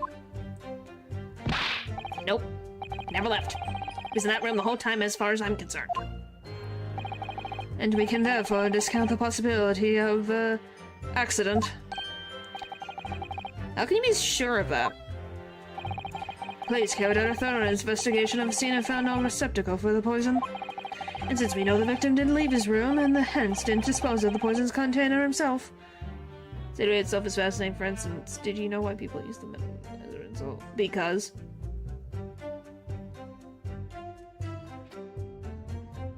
it's something different and out of the ordinary, is my guess. It's clear that this was no attempt, accident. The only culprit could have removed the receptacle. Oh yes, loosely explained, Counsel, thank you. Really was. You can't argue with that logic. You can't tell me they didn't search Natsume's room. Why aren't they showing that if they checked his room? Hold it! Then, you say a short little round-backed Eastern fella. So you can't be sure it was the defendant then? Objection! How many other short little round-backed Nipponese with a mustache do you think there are in London? Oh no. I'm not in London all the time and he lives upstairs, so why? How does he know? And how do you know the guy... Wait, speaking of, No one else but the short little round-back eastern fowl.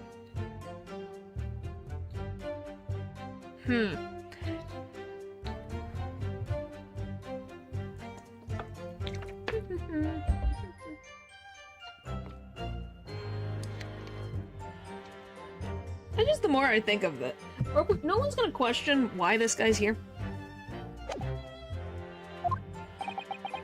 Well, of course, it's only a narrow gap, and it was quite dark, so I didn't notice the mustache. But he showed up around 9, so I'm pretty sure of myself. And when the person you saw arrived, did he and Mr. Shamspear drink tea together? Nah, sorry. Couldn't say. So you can say that it was a short, round eastern man, but you couldn't tell if they had tea? Really? Because couldn't see into the room all that well, could I? But what I did see was the silhouette of that little round-backed fellow wearing a pretty dress. Then a pair of them started some kind of wrestling match. I tell you, I don't know what to make of it. Well, so they really kind of close. Oh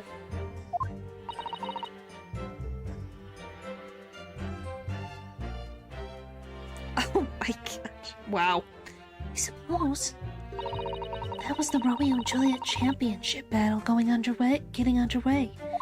Wow, so they literally did a WWE is Romeo and Juliet. And Suzuki's son won. Mr. Meterman, allow me to confirm one final time. Apart from the accused, you can state with certainty that no one else visited the victim on the night in question. No question. Gasman's honor. Hold it.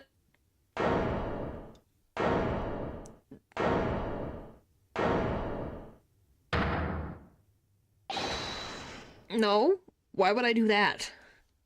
My lord. Goodness me, yes, Mr. Fairman.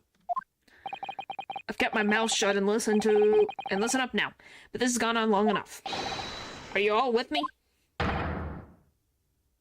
Yes!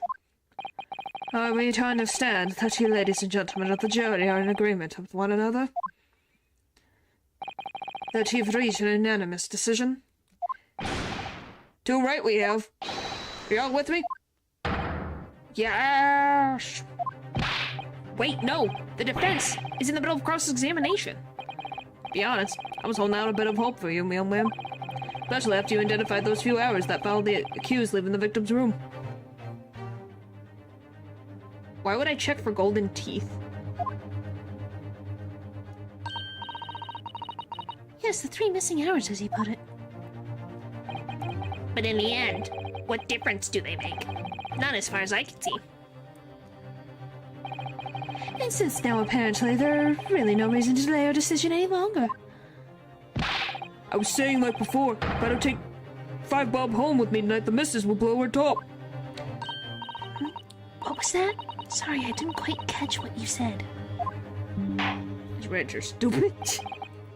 That is such a random, out of left field thing. Very well, let the court be appraised of your decisions. Ladies and gentlemen of the jury, you will state your leanings as the defendant's capability. Guilty!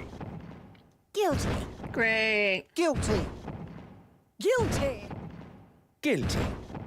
I still love that juror number 5's voice. I never would have expected that. It's a lot more like lighter voice than I thought. And guess what we're going to be doing? The summontation examination. All of you? Well, it would appear that the jury is indeed unanimous.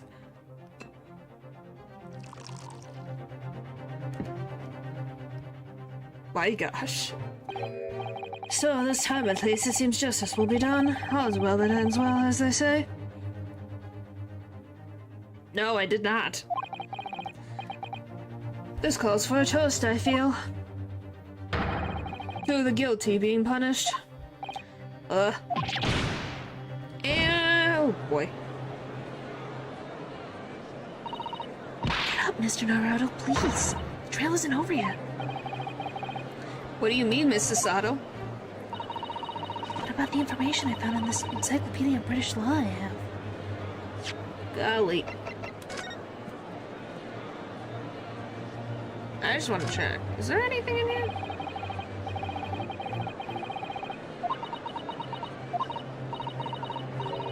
Apparently with someone with an unrefined temper. Judging from the angle of the rip here, the person in question might have been right-handed. Sort of. I think perhaps someone's been reading too much of the Adventures of Sherlock Holmes. You never read too much of it, Mr. Naruto, never. Right-handed. Yeah, I guess that makes sense. The jester over there is right-handed. I don't know, is Natsume right-handed? Who would have mental teeth places, but the poor would go without or use guilt too much skill. Oh no. Got the paper right now. The obscure right that belongs to the fence in these situations. Remember? Yes, the summontation examination. A summontation examination. Yes, that's right. We don't have a jury in Japanese courts, of course. But here in British court of law, if we can reverse the decision of a majority of the jurors, we can force the trial to continue. This trial can't end now.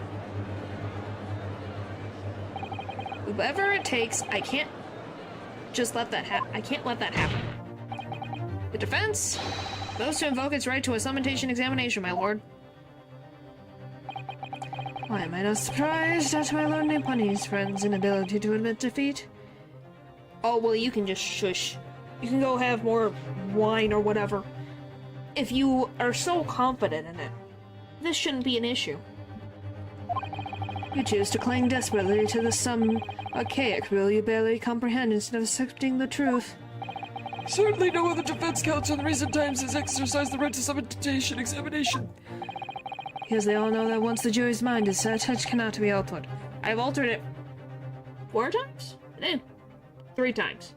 I think it's been 3 times. 3 or 4 times now. Nevertheless, the right remains and must be upheld. The defense's counsel request is granted.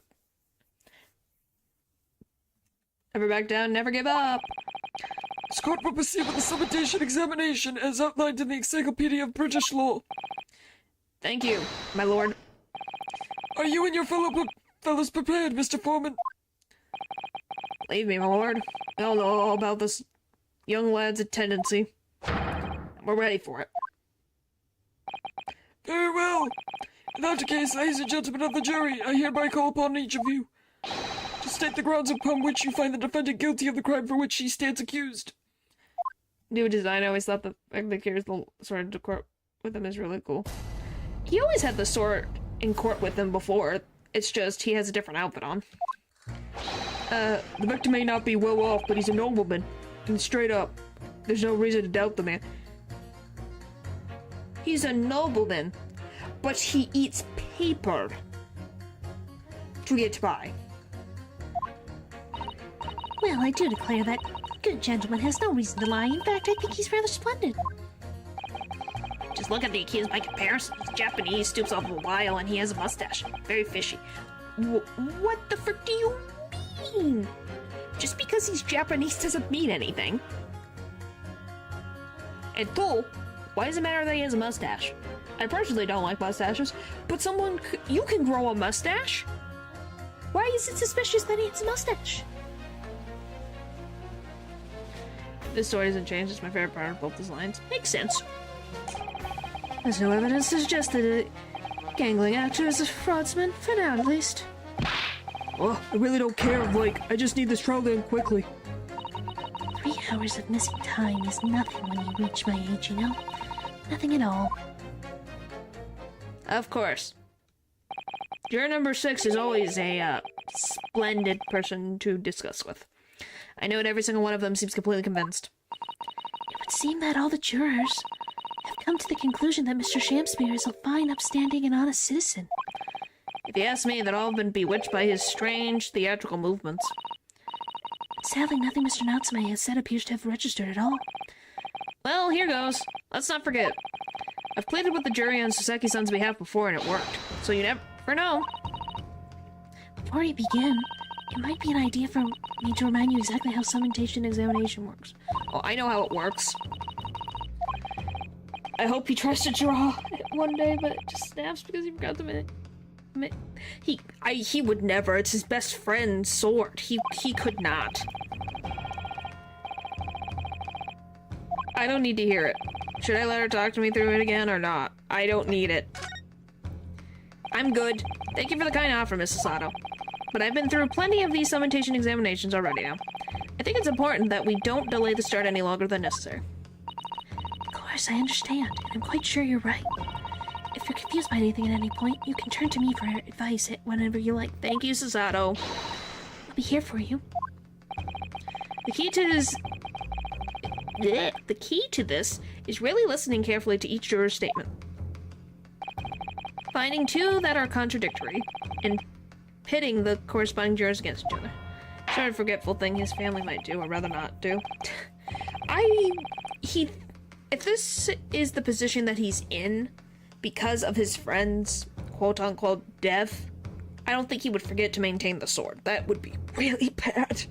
Because that's his best friend's family sword. It's a relic. The family heirloom. Without further ado, please, Counsel, proceed with the summonation examination.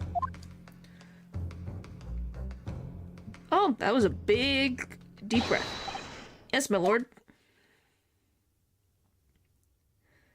Away we go. The defense's rebuttal. Alright.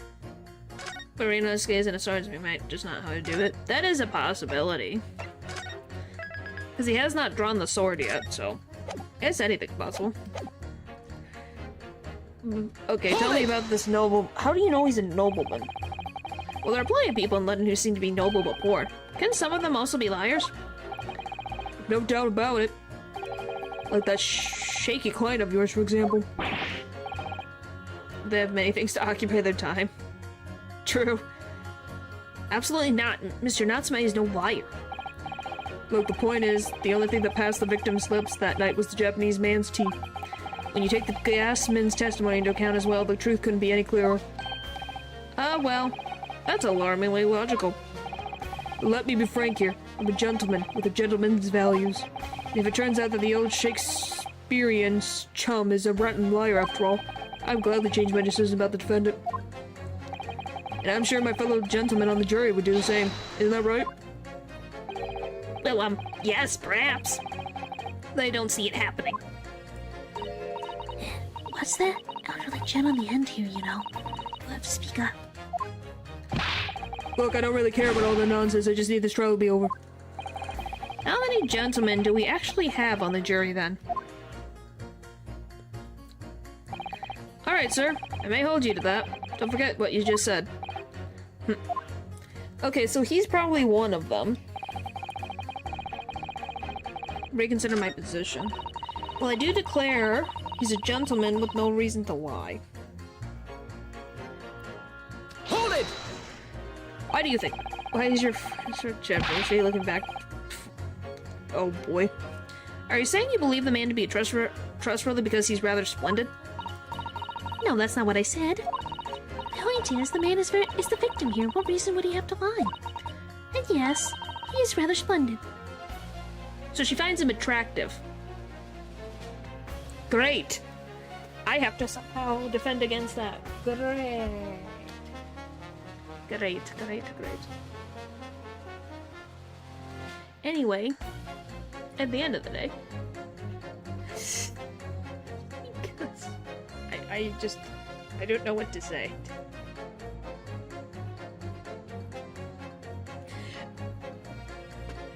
Just because he's attractive doesn't mean he can't lie. Just because someone is a victim of a crime doesn't mean that they can't lie. They are human, just as you are, so they can lie. So you say, yet again. Meanwhile, the man who stands accused behaves so suspiciously, it's exhausting to look at him.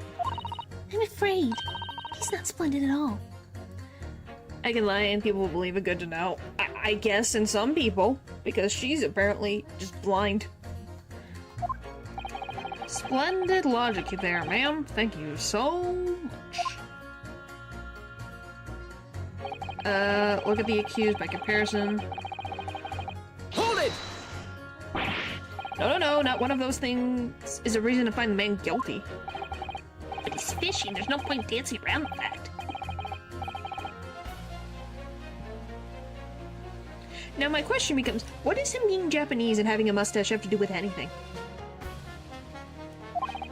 You see, you arrived at the conclusion in just 3 steps. 3 steps, like a waltz effect. You know, the more I think about it, the more this trial seems like a dance. You seem to be several steps ahead of yourself, though, and you're on the wrong foot. No, there's nothing about circumstantial evidence here. There's no actual proof of the defendant's guilt. But the victim's version of events is backed by what the big chin man next to him says, isn't it? 1, he saw the Japanese man there. 2, he saw no one else. And 3, he saw the Japanese man there. Of course, people trust the What? Some people do, and I don't know why they would trust him completely wholeheartedly. Wasn't even born at that time. Who? Which? Oh. If you're talking about the one guy, okay, let's not get back into him.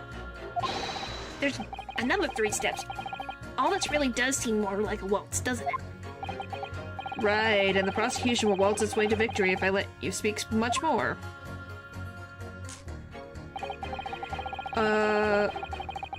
Hold it! Okay. A fraudsman? What do you mean by that, madam?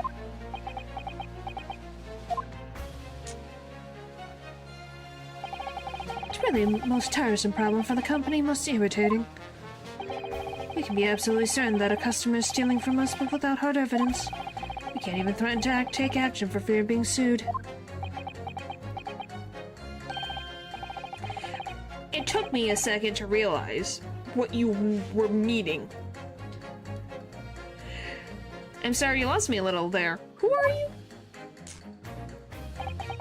I'm the wife of Augustus Almont, owner of the Almont Gas Company.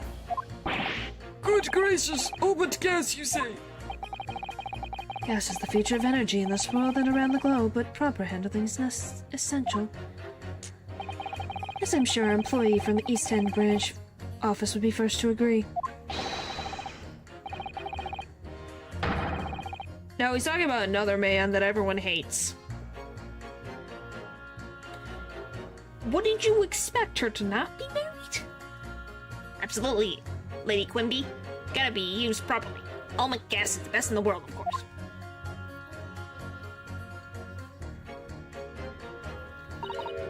I think we may have solved the mystery of the ball from earlier, Mr. Naruto. Bow. Right, he bowed in deference to his employer's wife, didn't he? Ah, so, would I be right in assuming that the reason Mr. Meter Man was watching was what Mr. Shamspeare was up to in his room? I'm afraid there's no end to the length of the population of the Far East will go in order to steal our gas. So we really have no choice when the company identifies somebody as a possible fraudsman. Excuse me, so because Suzeki Natsume is in England right now, and is a Japanese man, you were having someone spy on him. He uses a bike. How is he gonna use gas?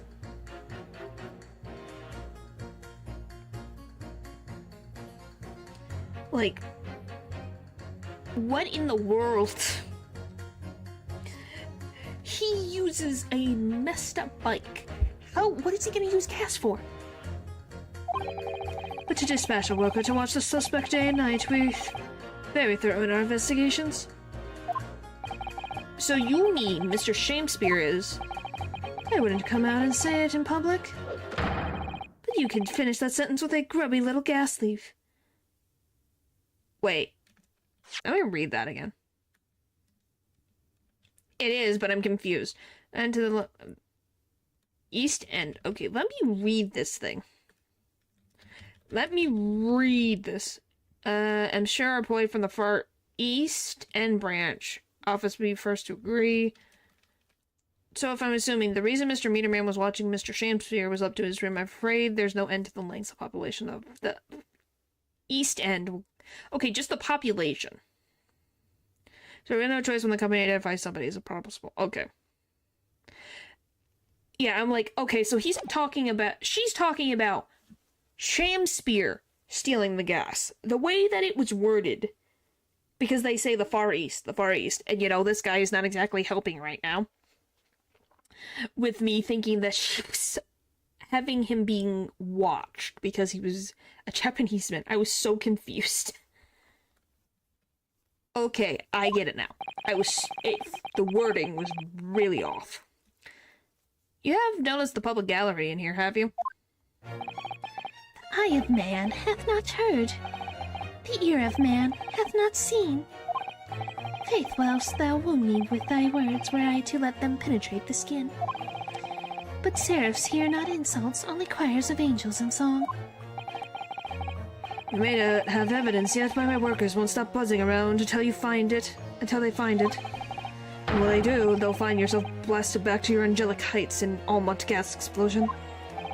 So Mr. Shamspear has been stealing gas. I wonder, juror number 4, if you wouldn't mind adding that information to your statement. My pleasure. Wasn't the bit about ripping the thief apart you enjoyed? A little before the part about the abject violence, if not too much trouble. Part specifically, I believe. Yeah, I think it would make sense, since that's where Sozeki is, because he doesn't have a lot of money. And that's why he's at Mr. Garib's place. So that he can use the little money that he has to buy books. And doesn't have to spend it all on rent. This could be it. This could shift the balance. Okay, so it's probably juror 1 and juror 4? At least I would assume so. Okay.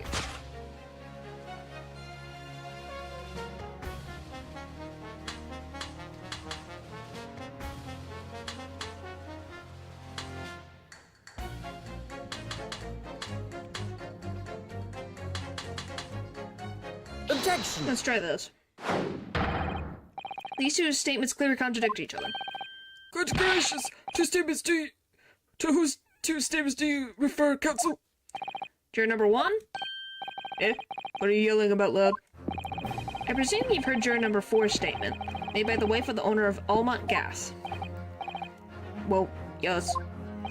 The victim, who you claim to be a noble, straight-up man, in fact, turns out to be a common thief. So the good lady says, but there's no evidence, is there? You and I both heard them as much. It's true we don't have evidence as such. Just yet. But the claims are baseless, you know. What? You heard me. Seeing as his operation has already been compromised. I would suggest that the court hears testimony from our East End branch office employee over there. I'll do whatever you say, my lady. Gasman's on. Okay. Are you going to tell me this was gas?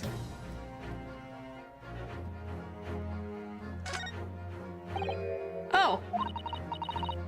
The thing's gone, by the way. There was an orange thing in there. What is it, Mr. Naruto? This bar of soap.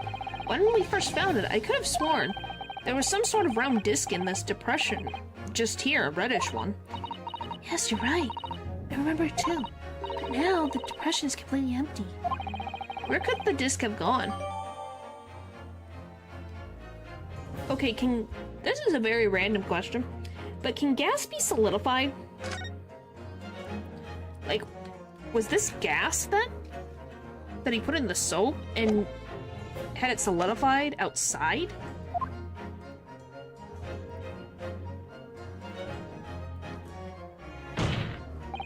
Juror number 1, you say you're a man of your word. If I could show you that Mr. Shamspear was a liar, you assured me that you would reconsider your decision about the defendant's guilt. Yes, I did say that. As a man of honor, I'll hold to it. That wouldn't be very useful. That's what I wouldn't think so, no, but it can be contained in a lot of stuff. Could it be contained in something like soap? And I'm sure gentlemen's weird. Me? Oh, well, yes. Now that we found out the man's a liar, perhaps we ought to consider the matter further. Well, if I'm perfectly honest, I haven't heard half of what you've all been saying. So if this means you'll recap a few points, that would suit me down to the ground. Oh no, I'm not having any part of this. I want this trial over and done with. In that case, I shall change my leaning. So, Mr. William Shakespeare, if that is your real name, we of the jury demand to know what exactly kind of man you really are. 1, 2, 3, 4. Woo! Jury's back on my side. But yeah, just because it disappeared. So that's weird. Anything can become a solid, liquid gas or plasma. Yeah, but I'm meaning, like the gas, can it be turned into something so tiny that it fits into like a giant soap bar? Is more of my question. And how could a poor man who doesn't have a lot of money turn gas into a solid? People too, oh boy. That's 4 jurors. 4 for not guilty. Yes, Mr. Naruto. Victory! First hurdle. Order, order! Well, this is quite extraordinary, I must say. As a result of the defense's summatation examination, the jury's leaning has changed. Now only 2 jurors say guilty, whilst 4 say not guilty. I thereby declare this court to be in a state of discord, and order the trial to continue. Obey! Is he gonna throw it? Are you gonna throw it? What are you gonna do, buddy? I'm ready. Yep. I knew it. I kind of want to just, like, get a checklist to see how long in this trial he throws something. He crushes it. I'm very curious. You spoiled the banquet, Mr. Shamspeare. The ladies and gentlemen of the jury now find that they are unable to trust you, the victim. I mean, the reason cars used to be warmed up was because the oil would freeze in it, but gasoline is super hard to freeze by design. Interesting. Well, I guess we don't know what type of gas that the Allmont gas is, but I would assume it's gas as we know it, like gasoline. You gods will give us some fault to make us men. So God bend me. I do swear.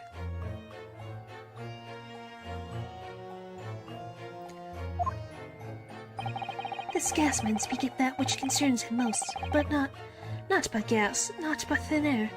Shattered her throne. I guess give me 1 second, I can grab a piece of paper, because he's only done 2 so far. So just hang on 1 second.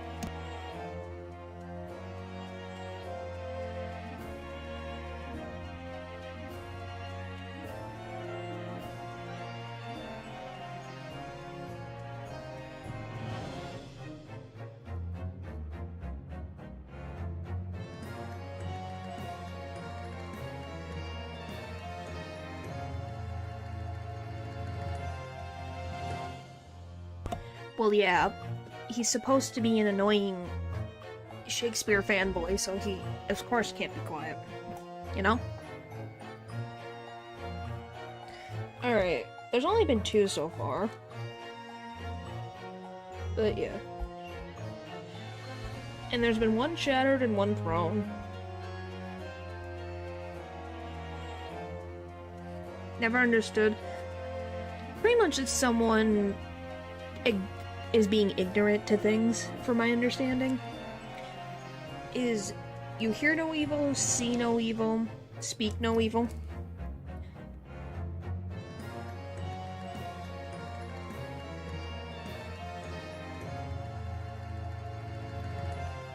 Change his name to resemble...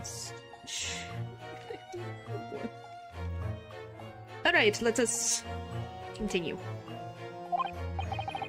It burneth bright a while, but hath no substance, and it doth reek foul. Oi, what did you say? Do I take it, Mr. Shakespeare, that you deny the allegations of gas thievery? Most heartily, my lord. Hast thou forgot? I am as a seraph, an angel. Prove it, then. If you're quote-unquote an angel, where's the proof? Noble of mind, sweet of nature, and verily, honest of heart. Ugh, you flurry-mouthed, pompous beanpole. Just because I haven't got the evidence yet. Mr. Shakespeare, if, in fact, you are not noble of mind, sweet of nature, or honest of heart, if you are a liar, then your testimony should have no sway in this courtroom. It is my considered opinion that at the present time no other possible culprit of this crime has been identified. While testimony by the court thus far heavily implicates the defendant. In short, it would be unreasonable at this stage for me to rule on this case. Yeah, it means to be absent yourself from the evil around you, to be corrupted by the association. Yep. Petroleum wasn't invented, so they wouldn't have used coal gas at this time. So what gas would it be then? Oh no. However, in light of the fact that the jury has expressed concern about the fidelity of this witness, I believe it would be inappropriate for this court not to pursue the point further. Oh, welcome back. Well, you have been gone a while. I guess the quickest thing to catch you up to speed is, Shakespeare is a gas thief. It would it wouldn't have? Oh, I read it, it wouldn't have. Okay, sorry. I see it. So it would have been coal gas. Yeah, the point is that, the victim in this case, no. Like, as in, gas for vehicles. And the lady that you like is the husband, excuse me, is the wife to the owner of the gas.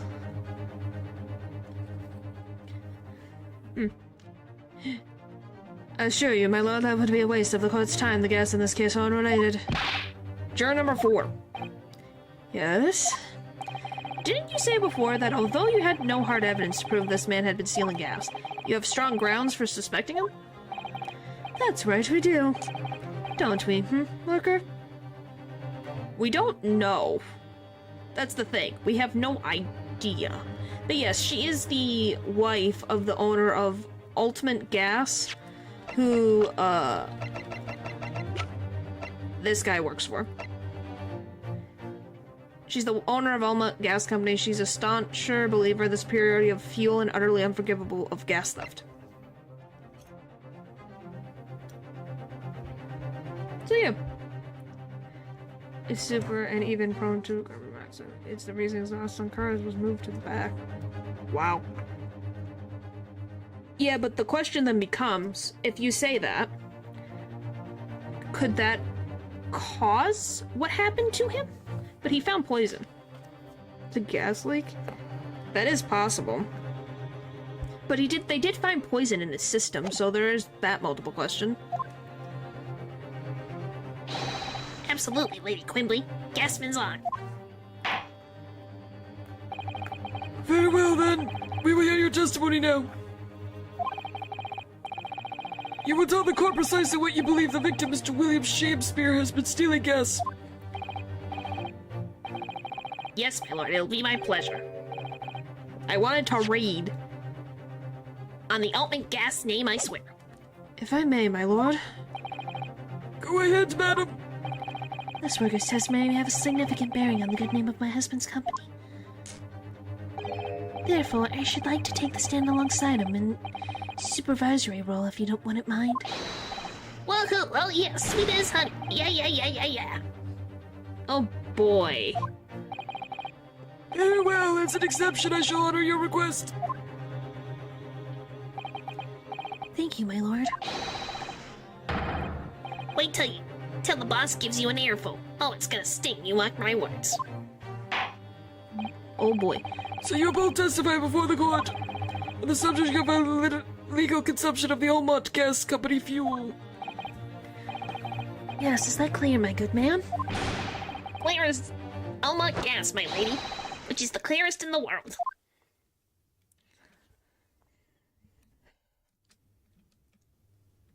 Alright, away we go.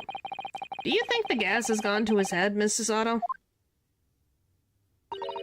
I think the man is just a very dedicated employee, Mr. Naruto. Agreed.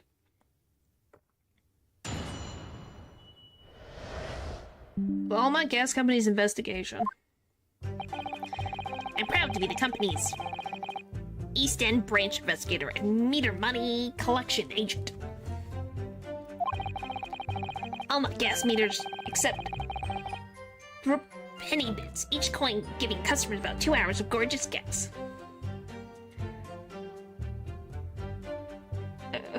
Welcome back. And yet, the meter in Mr. Shamsby's room didn't have a single coin in it. Oh! So, they're talking about the thing in his room.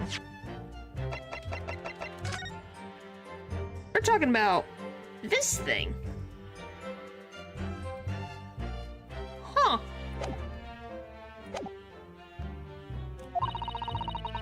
The meter doesn't appear to have been tampered with, though, and the collection agent has the only key. Somehow he's using all the flame and gas he wants without paying a penny. If that's not thieving, what is? Huh. So he's using gas, but not paying for it. How did he get around that then? Pray forgive the discourtesy. The irrelevance of this testimony caused me to turn to my hollow chalice. Where there is much higher amount of fuel in the gas used at this time, meaning there's actually more carbon monoxide produced by this gas. It's basically 1-to-1 for this. Oh. What do you mean by that remark, Lord Van Zieks? Did the mustachioed, non-pure Nipponese poison the gaggling excuse for an actor, or didn't he? That is all that should concern this court. And yet, now we must listen to this. Abhorrence. And there's another throne. Clearly, what separates the vast British Empire and our eastern island nation is more geographical distance. But this could turn out to be a crucial testimony. The cross-examination must go ahead. Next to him? Yeah.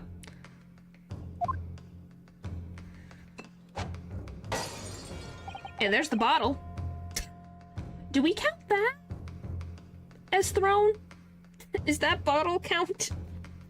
I guess technically that's 3.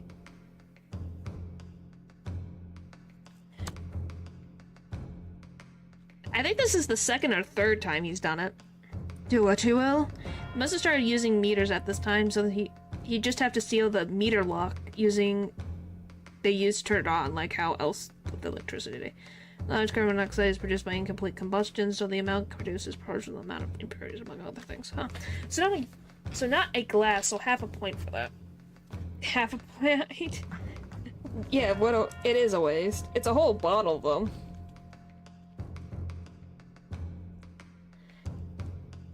I guess I'll just put bottle as a separate category and put 1. Lord Van Zieks appears to be in a violent mood. Yes, he does. An attempted poisoning and an incident of gas theft with no supporting evidence. I mean, it was a glass bottle, so it was a glass, no? It kind of is. We're more counting on if he shatters it with his bare hands or if he throws something. It's true that they would appear completely unrelated at first glance. No, I really do not like... I don't like the taste of wine. Blech. It's funny he becomes more and more each every face. Yep, he does. I wondered, the truth tends to be buried in the most unusual places. And the first step in uncovering it will be to establish just who and what this man really is. So he has to have something to unlock to make the gas move without putting money in. Which is interesting. Company's ECM branch investigator meter money collection agent. Okay. Meters accept. Okay, let me... Hold it! Alright. So all London houses that have a gas supply are fitted with these gas meters, are they? They're the latest model, the highest height of technology developed by our company, Elmont Gas. Anyone who uses our gas will have one of these meters in their property, yes. So if a 3-pence coin gives 2 hours of gas, most people would use about 3 coins in a night? Bit more than that, usually. If they have both gas lighting and a stove. Gas stove, that is. Thinking about it, Susagi-san doesn't have a fireplace in the room of his, does he? Some people still choose to use candles, of course, and only have gas for heating. Oh yes, I do remember seeing candles in Mr. Natsume's room, actually. Because they're probably cheaper. And how does the money in the meter get back to you at the company? Every 3 days, gasmen like me visit properties on the gas supply and empty the meters of coins. I must say, the design and manufacture of the new meter cost the company an awful lot of money. Gas, not glass. Well, you're saying something. The way you are wording something, YouTube doesn't like. That's all I can tell you. If Lou's still in the chat, Lou can express they've had experience with YouTube just silencing them based on their wording of things. But happily, it did put a stop to people not paying their dues for the most part. By turning coal into a gas, the reaction causes smoke. Oh, interesting. Because they have to pay in advance, you mean? Yes, exactly right. And didn't have a single coin. Hold it! Out of interest, how long has this been going on? Weeks and weeks. He's been pinching gas off us for ages. You've examined the meter in Mr. Shakespeare's room, I take it. Censorship is good to keep something concise. I think censorship has a place.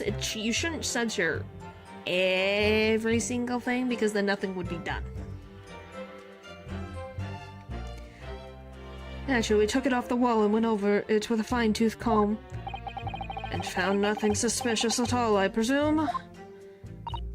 No, I'm afraid we didn't. Which is exactly why I demand a new type of meter to be produced. One with an indestructible lock. The Shakespeare Special.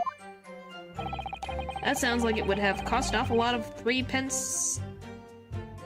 penny pieces. But even after all that rascal meter was still empty. I'll never forget the humiliation when I opened up the money box and found it bare. You what? I said. You what? And the look on his face, the smarmy smile of his. I pulled the meter straight off the wall and took it back to the office.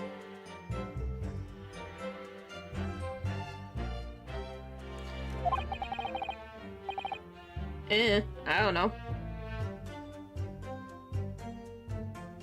I have no idea.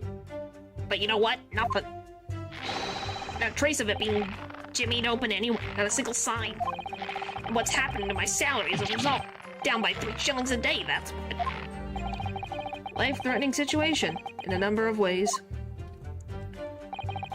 Incidentally, what became of that meter?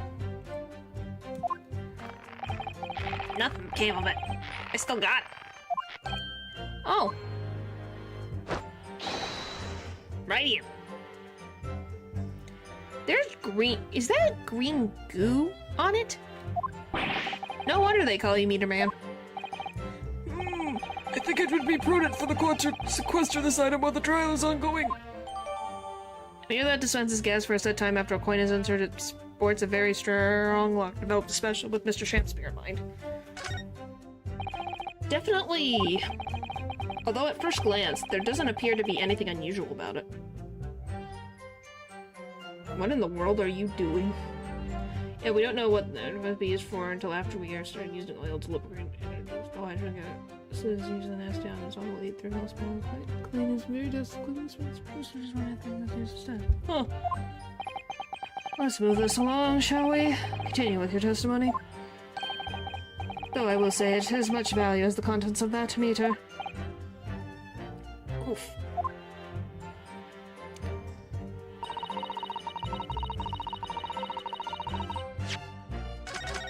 I don't even know what in the world you guys are on about. Anyway, I want to check the court record.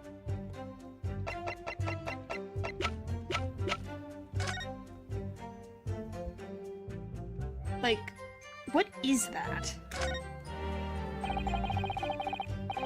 That's a very sturdy looking padlock, isn't it? And the money box is sealed with beeswax, too.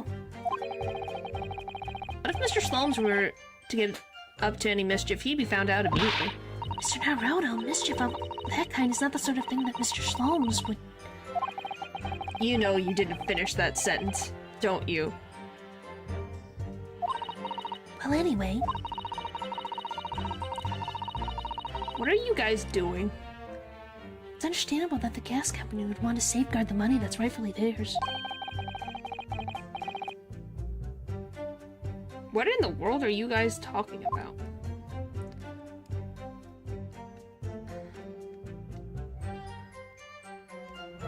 So that's beeswax?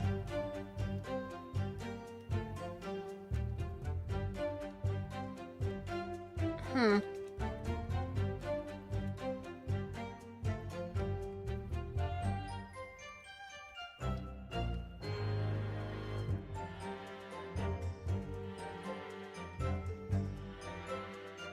Oh!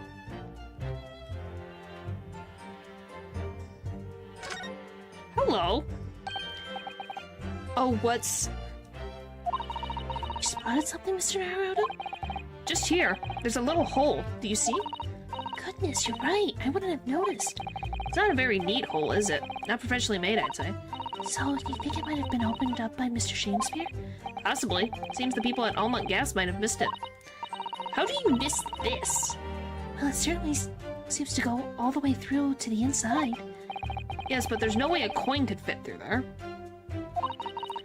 That's true, but even so, it seems more than a little suspicious.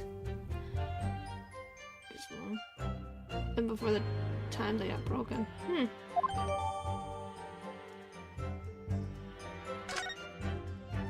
Interesting.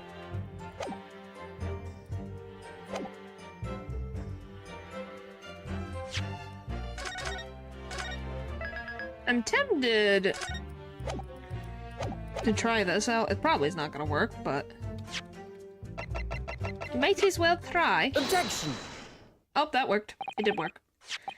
Lady Almont, I'm afraid to say that this meter clearly does show signs of having been tampered with. What? Get away! I've been over and over that thing. I'm telling you, there's nothing wrong with it. In that case, what do you have to say about the small hole that's been made at the base of the coin box? Oh, what? You're right. You're quite right. There's a little hole there. The meters aren't supposed to have that. None of the others do. Well, he doesn't have them open most of the time, I don't think. In other words, we can assume that Mr. Shakespeare surely opened up this hole himself. Yes, I wouldn't be surprised at all. But why? He looks like a lizardman. He definitely looks, like, annoyed when his eyes are straight open. Yeah, why? I mean, it's tiny. You couldn't get a further in through that. Lady Almont, I wonder if you could give the court some more details about your meter design. What sort of details? Well, what I'd specifically like to know is...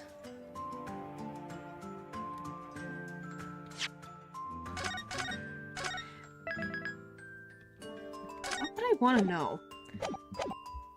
How it's dismantled, how it differentiates coins. I guess. How does the meter tell the difference between different coins? What do you mean? Well, for example, if someone were to put in 1 penny coin, that wouldn't work, presumably, would it? No, of course not. So, well, how does that meter know that the coin it's been fed is a through penny bit? Ah, I see what you're getting at now. It's the color. His eyes don't have whites. They're... yeah. I know what you mean. I know what your guys are talking about. I think it's just the shading is a little off. The meter tells coins apart by their shape and size, which includes their thickness. The penny bit is about 3/4 of an inch in diameter, you see. Other coins just won't fit.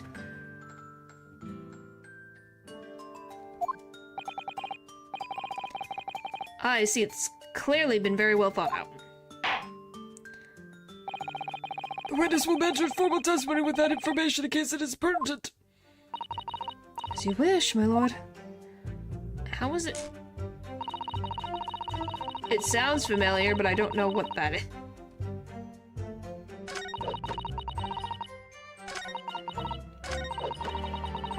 Will this let me go through? Hold it! Is that not snobbish?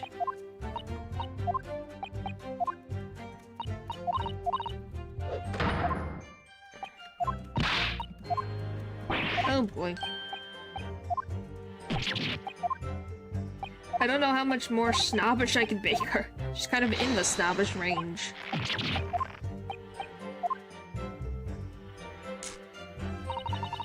What do you mean by that?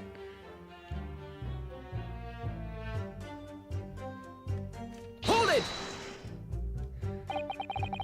But conversely then, it would seem that anything matching a 3-pence coin exactly in terms of diameter and thickness could equally well be used.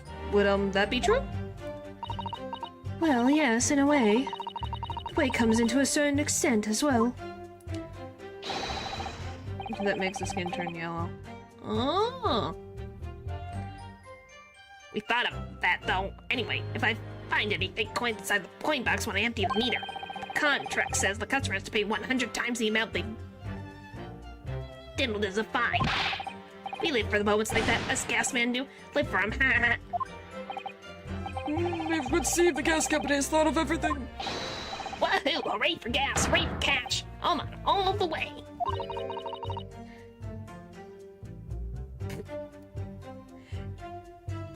What the frick? That's quite enough of that. Remind me, how big are the penny bits? About 3/4 of an inch across. What do you think, Mr. Naruto? Is this 2-centimeter measurement significant? Or perhaps there's some other aspect of the meter's construction that we should be focusing on? Yes, you may be right. Perhaps I should try a different tack here. Like asking about whether the meter can be dismantled, for example. Delve deeper, I guess.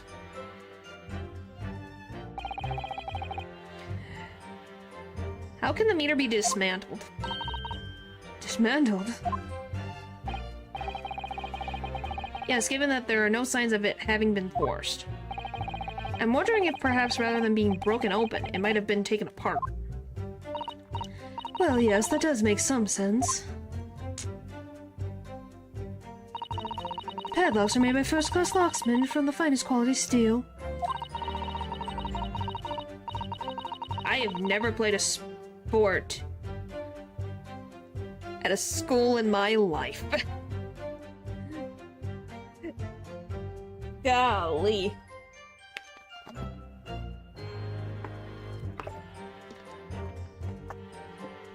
Why do I sound like a therapist? Golly, guys.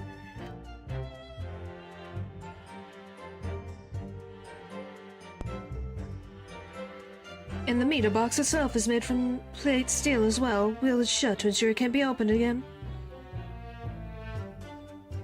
She kinda does.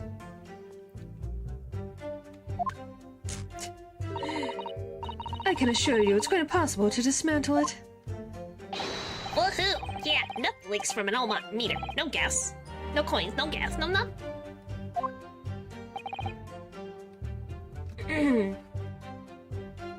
I see.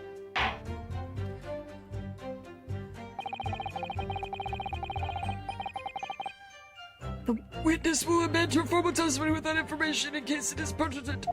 Librarian. Well, I'll take that as a compliment. Alright.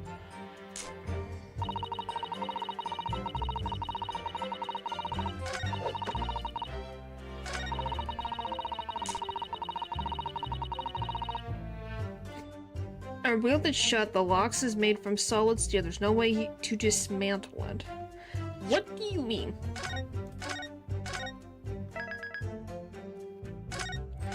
I am so confused. It's... Somehow he's using all the gas he wants without paying a penny.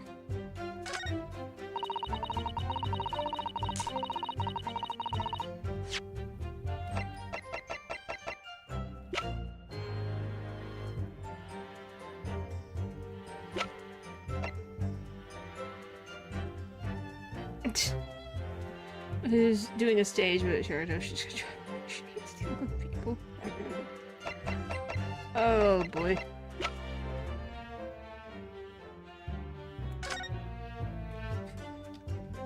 I don't think there's anything else on. I don't like besides that. I think that's the only thing.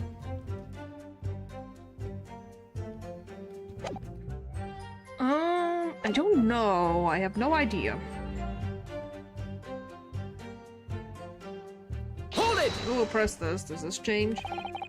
Has anyone ever tried? Well, yeah, they've tried, but they all given up before long.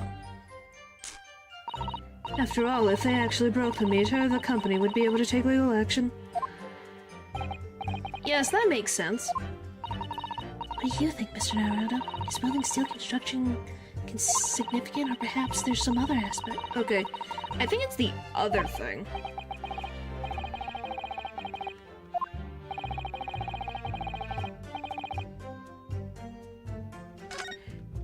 Like, I think the other one makes more sense.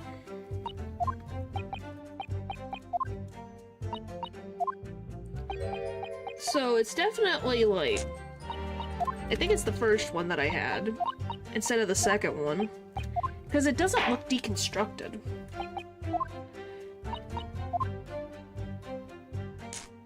Are they using it? Would be very expensive to use thick enough sheet metal to actually stop a determined man from breaking out of the box. Oh. Well, I'm hitting Agatha Christie train in the afternoon. That would be something. I have read Agatha Christie books before. Not this, I want.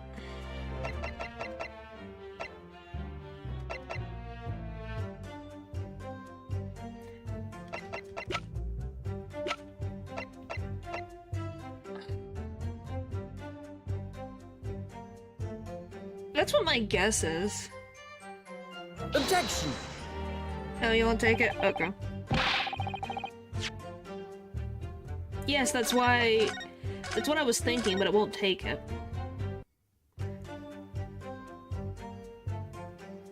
It'd be a regular rate fear, but that produces price of high quality content. Wow, are you trying to be... trying to suck up now? Is that what's happening? I don't quite get what this is putting down. Great ace. I can... Attorney. Episode. He missed this up, but whatever. Sound like a joy. You can deny that with all equality, to be fair. I don't know, is that an insult? What, because I have a few regulars? That's not really an insult. It just means quality over quantity.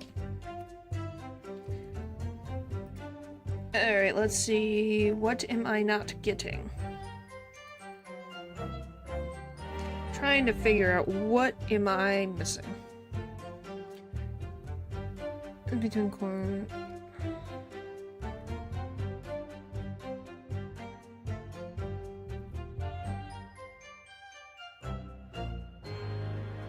Present the updated bar soap on statement 4.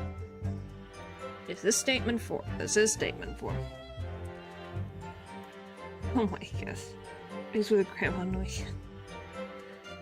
Alright, so I am on the right track, but what's different? I updated it.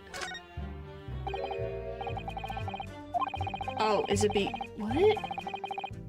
Oh, there's a circular depression on this side, about 2 meters across. Or 3/4 of an inch.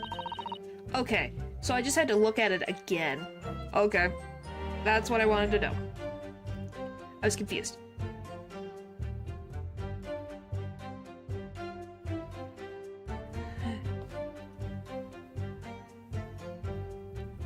Do you think? We did find this up at the scene, didn't we? Yes, there were 2 bars on the little ledge just outside the window, so we took this one.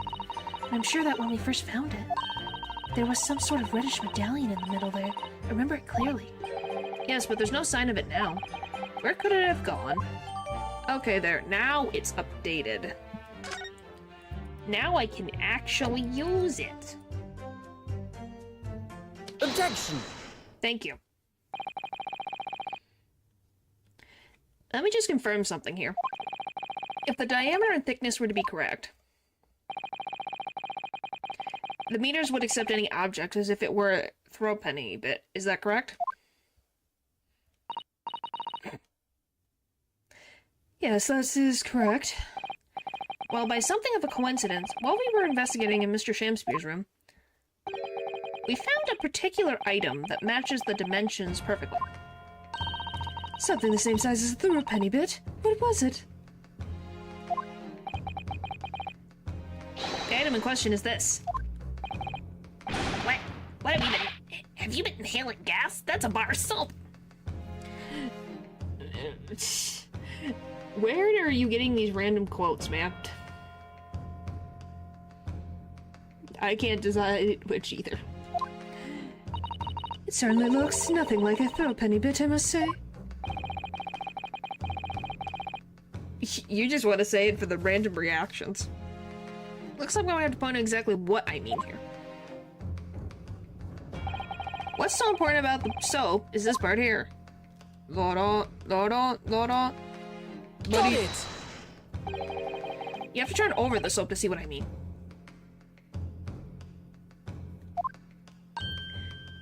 Oh! Are you referring to that round depression in the middle of the soap there? That's right, a deep impression that's approximately 3/4 of an inch in diameter. In other words, almost exactly the same size as the throw penny bit. Get away! Does anyone here have in prison have their possession a throw penny bit? Quickly now, hand over your coins, ladies and gentlemen. Sounds rather like a highway robbery, doesn't it? Kind of, but you know. We need it for an example. Thanks to a kind member of the public in the gallery, I have here a throw penny bit. Now to see if it fits. It fits perfectly. My word, it couldn't be more snug. Yes, as I suspected. This, without a doubt, is a vital clue to explain how the Almont Gas Company is being defrauded. Well, I don't believe it. And there's another thrown to the list. So your assertion amounts to what? That some inferior bar of soap has a tentative connection to the thief of gas? Yes. The depression in the soap was clearly made by a throw penny bit. The must concur at least that the pushing a coin with some force into a poor quality bar of soap such as this is a remarkably simple way of replicating the coin shape. Why is this relevant to the murder, by the way? I don't know. It's gonna connect somehow. I don't know what. But somehow.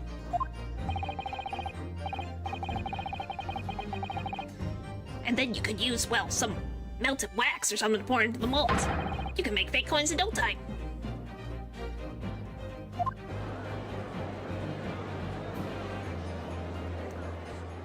Oh boy. This brings all the pieces of the puzzle together. It's the method Mr. Shamesbury has been using to seal the gas. That's the missing link.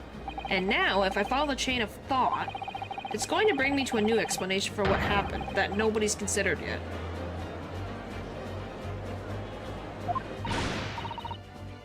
Well, now that I think of that, how does it connect to the murder? Well, if you see the light, right?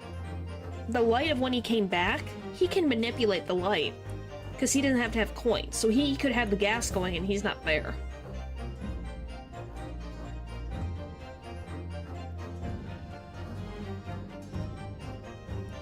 But this is all nonsense.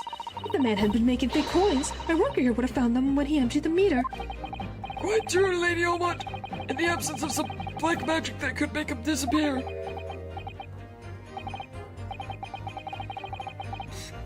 Yeah, but why would they do that if they were trying to figure out a way to do a lawsuit?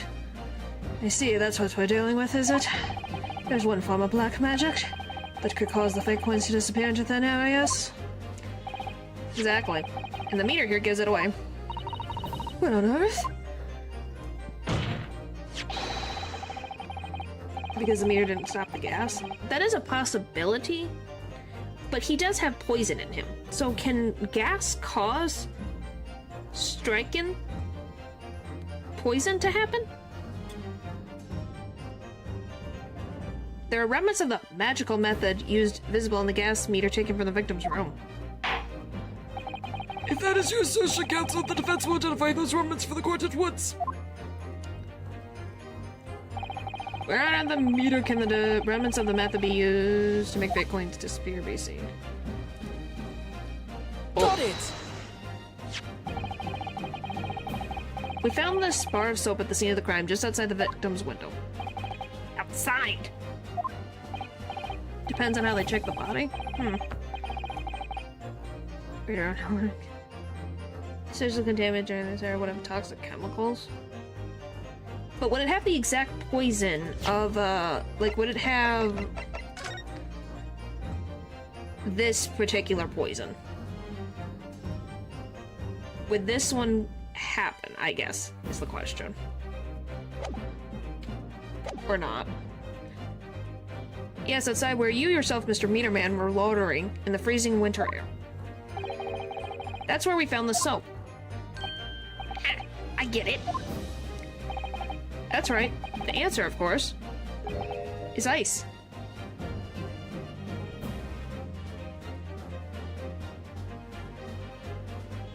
What, I said striking. Striking? Did you say ice? Mr. Shamspeare has been leaving soaps that look like this outside his window each evening filled with water.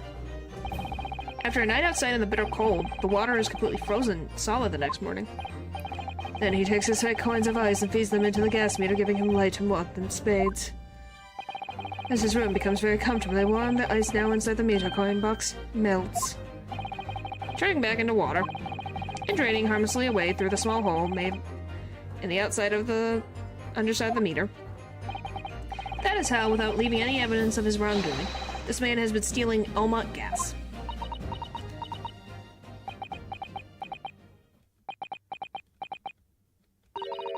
Just like that. So simply. Is he trying to make us look like idiots? He's been fooling us all with some bars of soap and some water. That's right, madam. I don't believe it. It can't be true.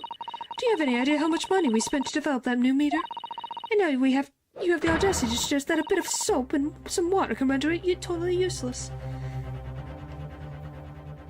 Well, duh. That's what we're saying. Not found. No, that's an organic chemical. Okay, so that's what was found inside of his body. So it can't be from the gas then. So he had to have gotten it from somewhere else. I'm fairly sure I didn't design it. Evidence. Sorry? I want evidence. If you're going to stand there and tell me our meters are rubbish, I want to see proof. She's very good at enforcing accountability, isn't she?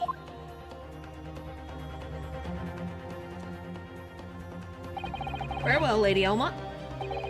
If you'd like evidence, I'll prove it. I did. What? Mr. Naruto, are you saying... Do you actually have evidence to support this theory? I did notice a trace of something that bothered me a little at the time. And I have a feeling that this theory we'll come up with now could explain it. She is, but she doesn't believe that a bar of soap and water is what it is. Now what the frick thing popped up in your mind? Me?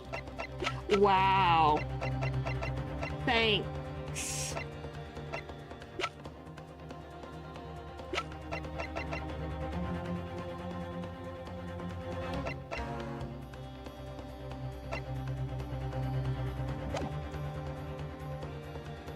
In a feeling that this theory we come up with now can explain it, the piece of evidence that substantiates the theory about how Mr. Shamster has been stealing gases. How many found all over your belief starving man could have eaten one if desperate enough? Huh. I don't know what it is that just...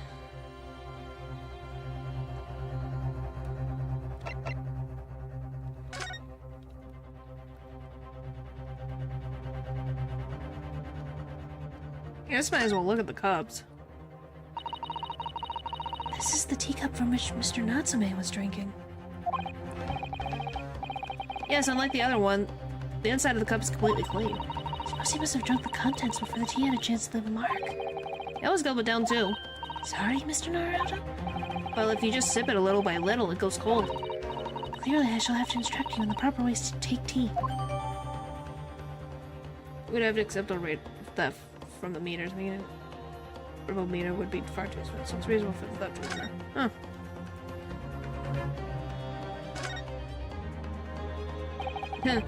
This must be the cup that Mr. Shamspear was drinking from them. It's stained on the inside. Tea does that, I'm afraid. Even green tea. Oh, do I know? Oh, Really? I never noticed before. you've never noticed? Well, I never leave it in the cup long enough to leave a mark. I like to gulp it down. Drink tea while it's hot. That's the Japanese way, isn't it? Oh dear, so many people seem to have the wrong idea about our culture, and most of them are Japanese. Okay, nothing there.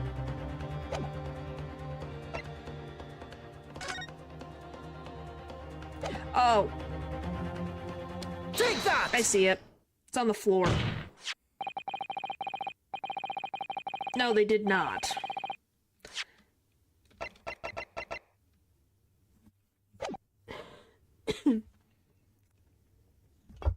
Anyway, I figured it out. There's water on the floor. This photograph of the scene at the point when the victim was discovered, taken by Inspector Gregson. And it clearly shows the remnants of the crime carried out by Mr. Shamspear. What remnants?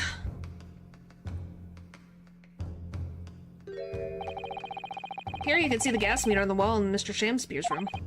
Now, look closely at the floorboards directly underneath the meter. Oh, I'm in the way. Sorry. What is that? Some kind of grubby stain?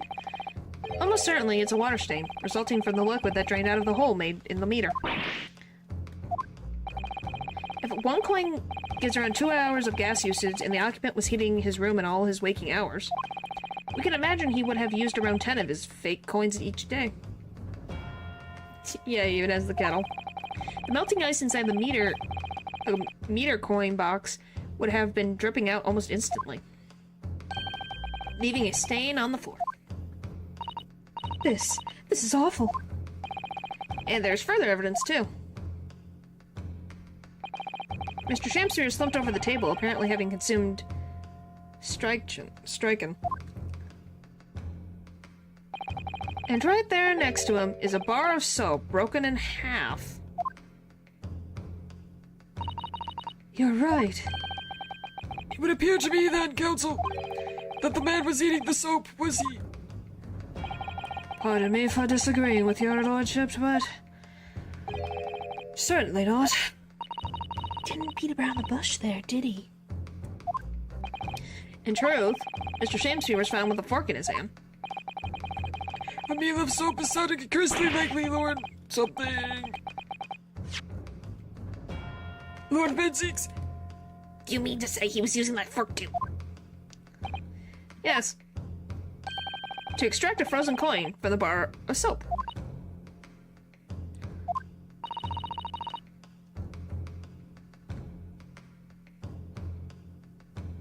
But the bar broke in half. So perhaps it didn't go very well. Good gracious! What, are you saying that some of the soap got into the tea and poisoned him? Can that even happen? Oh, and there's the second bottle.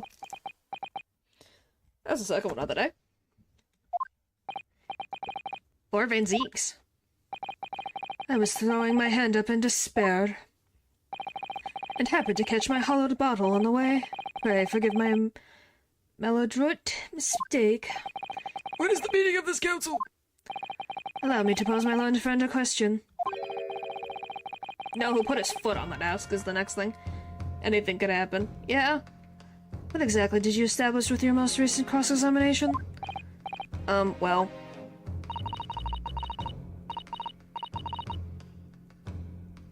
because he was using the fork to, I guess, get it out of... the coin out of the soap, and it broke.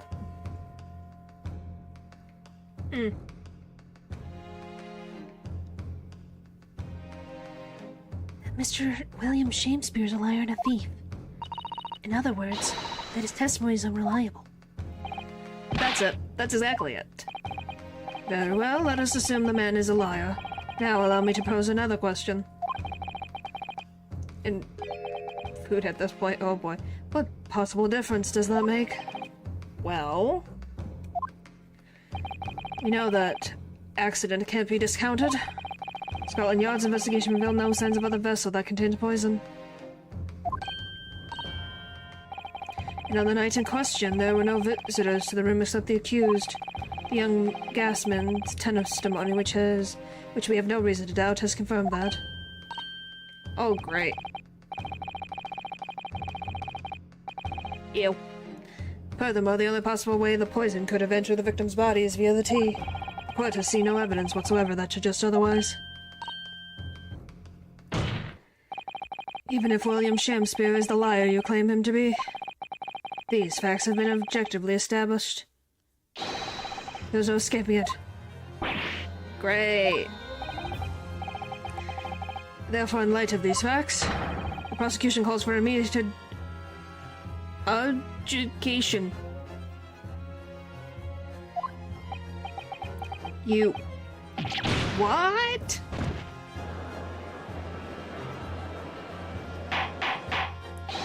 Order! Order!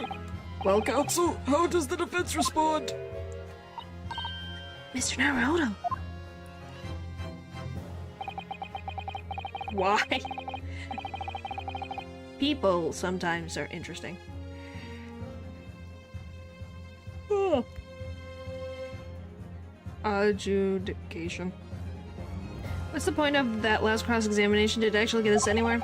Or did it make no difference at all, like Lord Van Zeeks is saying? I think it changed.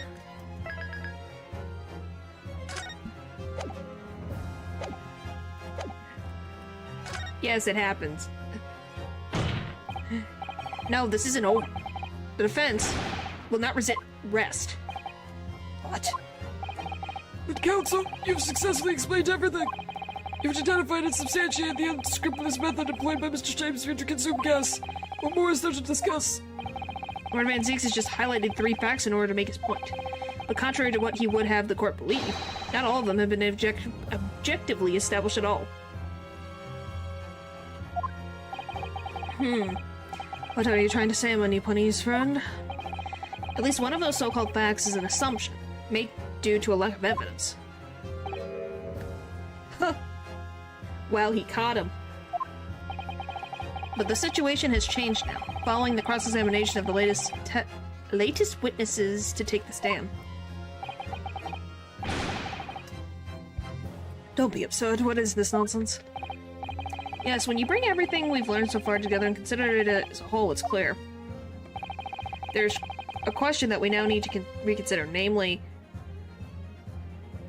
was the poison in the tea? There's no sheep. Yeah, we got him. He was like, oh. Is it? Was poison in the tea?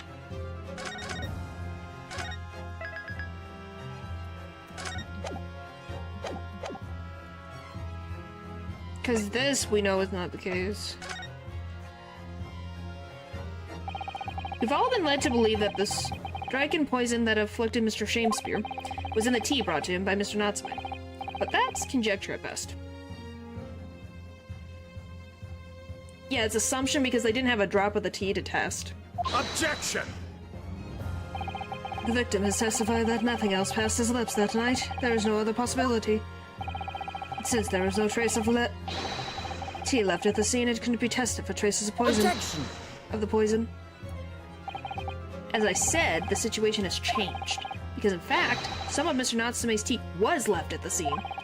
And a particular piece of evidence proves— Objection! Oh, you mean the line?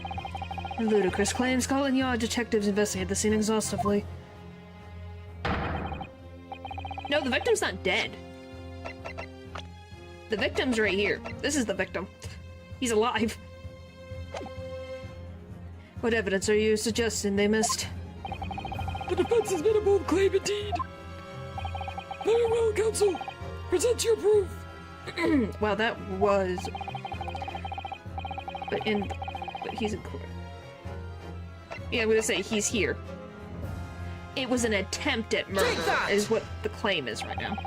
What exactly is this piece of evidence supposed to reveal about Mr. Shakespeare's tea, counsel?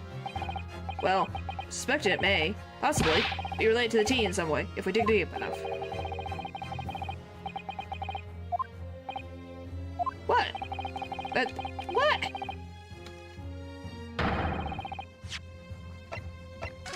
I don't know. It's like attempted murder is the charge? I'm assuming it's the tea.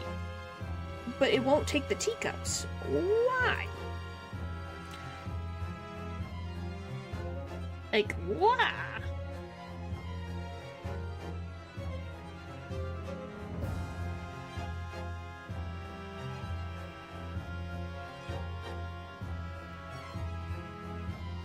Oh my gosh. Oh my gosh.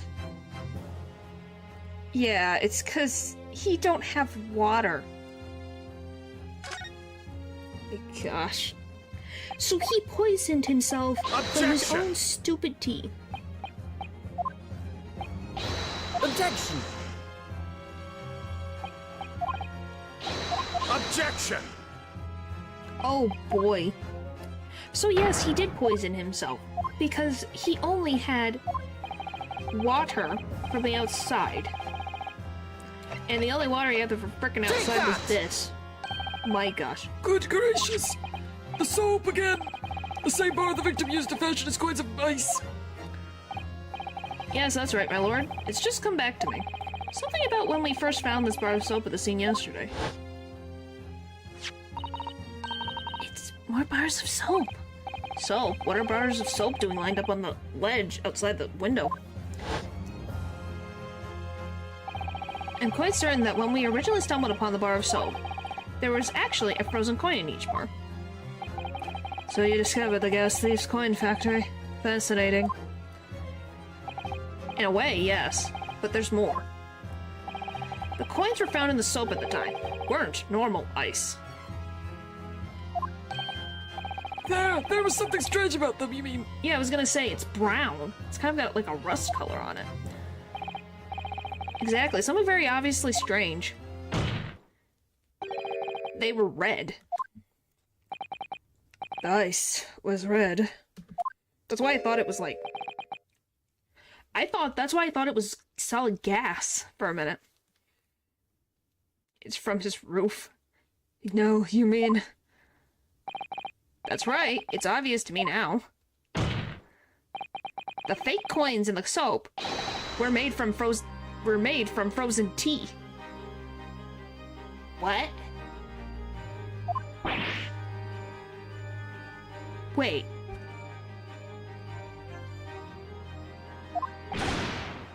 Yeah, what? It's clear, but I didn't know if it would be solidified would be a thing. I don't know. I would remind the court of a statement made by Mr. Natsume earlier in this trial.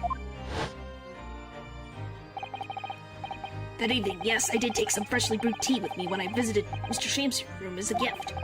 The public water pump outside always freezes at night, so I brought a water especially to make it. And this is the result. Never will I touch tea again. Never. Tea does freeze easily. But then how would that poison him, though? Oh yes, I believe there has been a snowfall that day. It was particularly cold. Sadly, on such occasions, the poorly constructed water mains in the East End are prone to freezing. So on the night in question, Mr. Shakespeare, having no running water to use, was forced to use the tea brought by Mr. Natsume in order to make his fake coins. Okay. There were 2 bars of soap on the window ledge when my judicial assistant and I investigated the scene. That's right, and we only borrowed one of them. Which means that even as we speak, some of the defendant's tea is still present at the scene of the crime. Frozen solid in a bar of soap outside Mr. Shakespeare's window. Extraordinary! Earlier today, Inspector Gregson informed the court that even if 1 drop of the tea remained, Scotland Yard would be able to analyze it for poison. As such, we are now in position to prove or disprove what has now been mere conjecture. She knows he wasn't actually poisoned, but is accusing the client anyway. Probably. By finding out for sure whether or not Mr. Natsume's tea actually contained strychnine at all. You smug Nipponese. My lord, we cannot do the defendant the injustice of passing judgment. The police should be dispatched to recover the remaining bar of soap from the scene at once. And the defense requests a thorough analysis of the frozen tea embedded in it, to determine whether or not it contains any poison. I guess that is one way to do it. Bailiff! Instruct the police to attend the scene at once! Yes, my lord, understood. Wow. Except if there was strychnine in the soap, it is now in the tea coins. Yep. It would seem we have no choice but to suspend these proceedings for the time being. I trust you have no objection, Lord Venzix. Yeah, it makes sense too, because if it was tea that was frozen in ice. None, my lord. Scotland Yard will recover the tea from the scene and carry out the requisite test immediately. The trial will resume at the same hour tomorrow. Prosecution and defense may conduct further investigations as appropriate in the interim. Yes, my lord.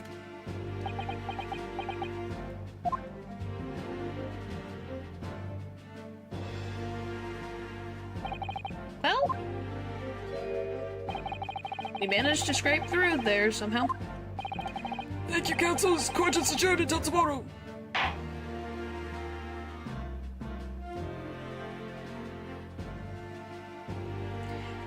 All right.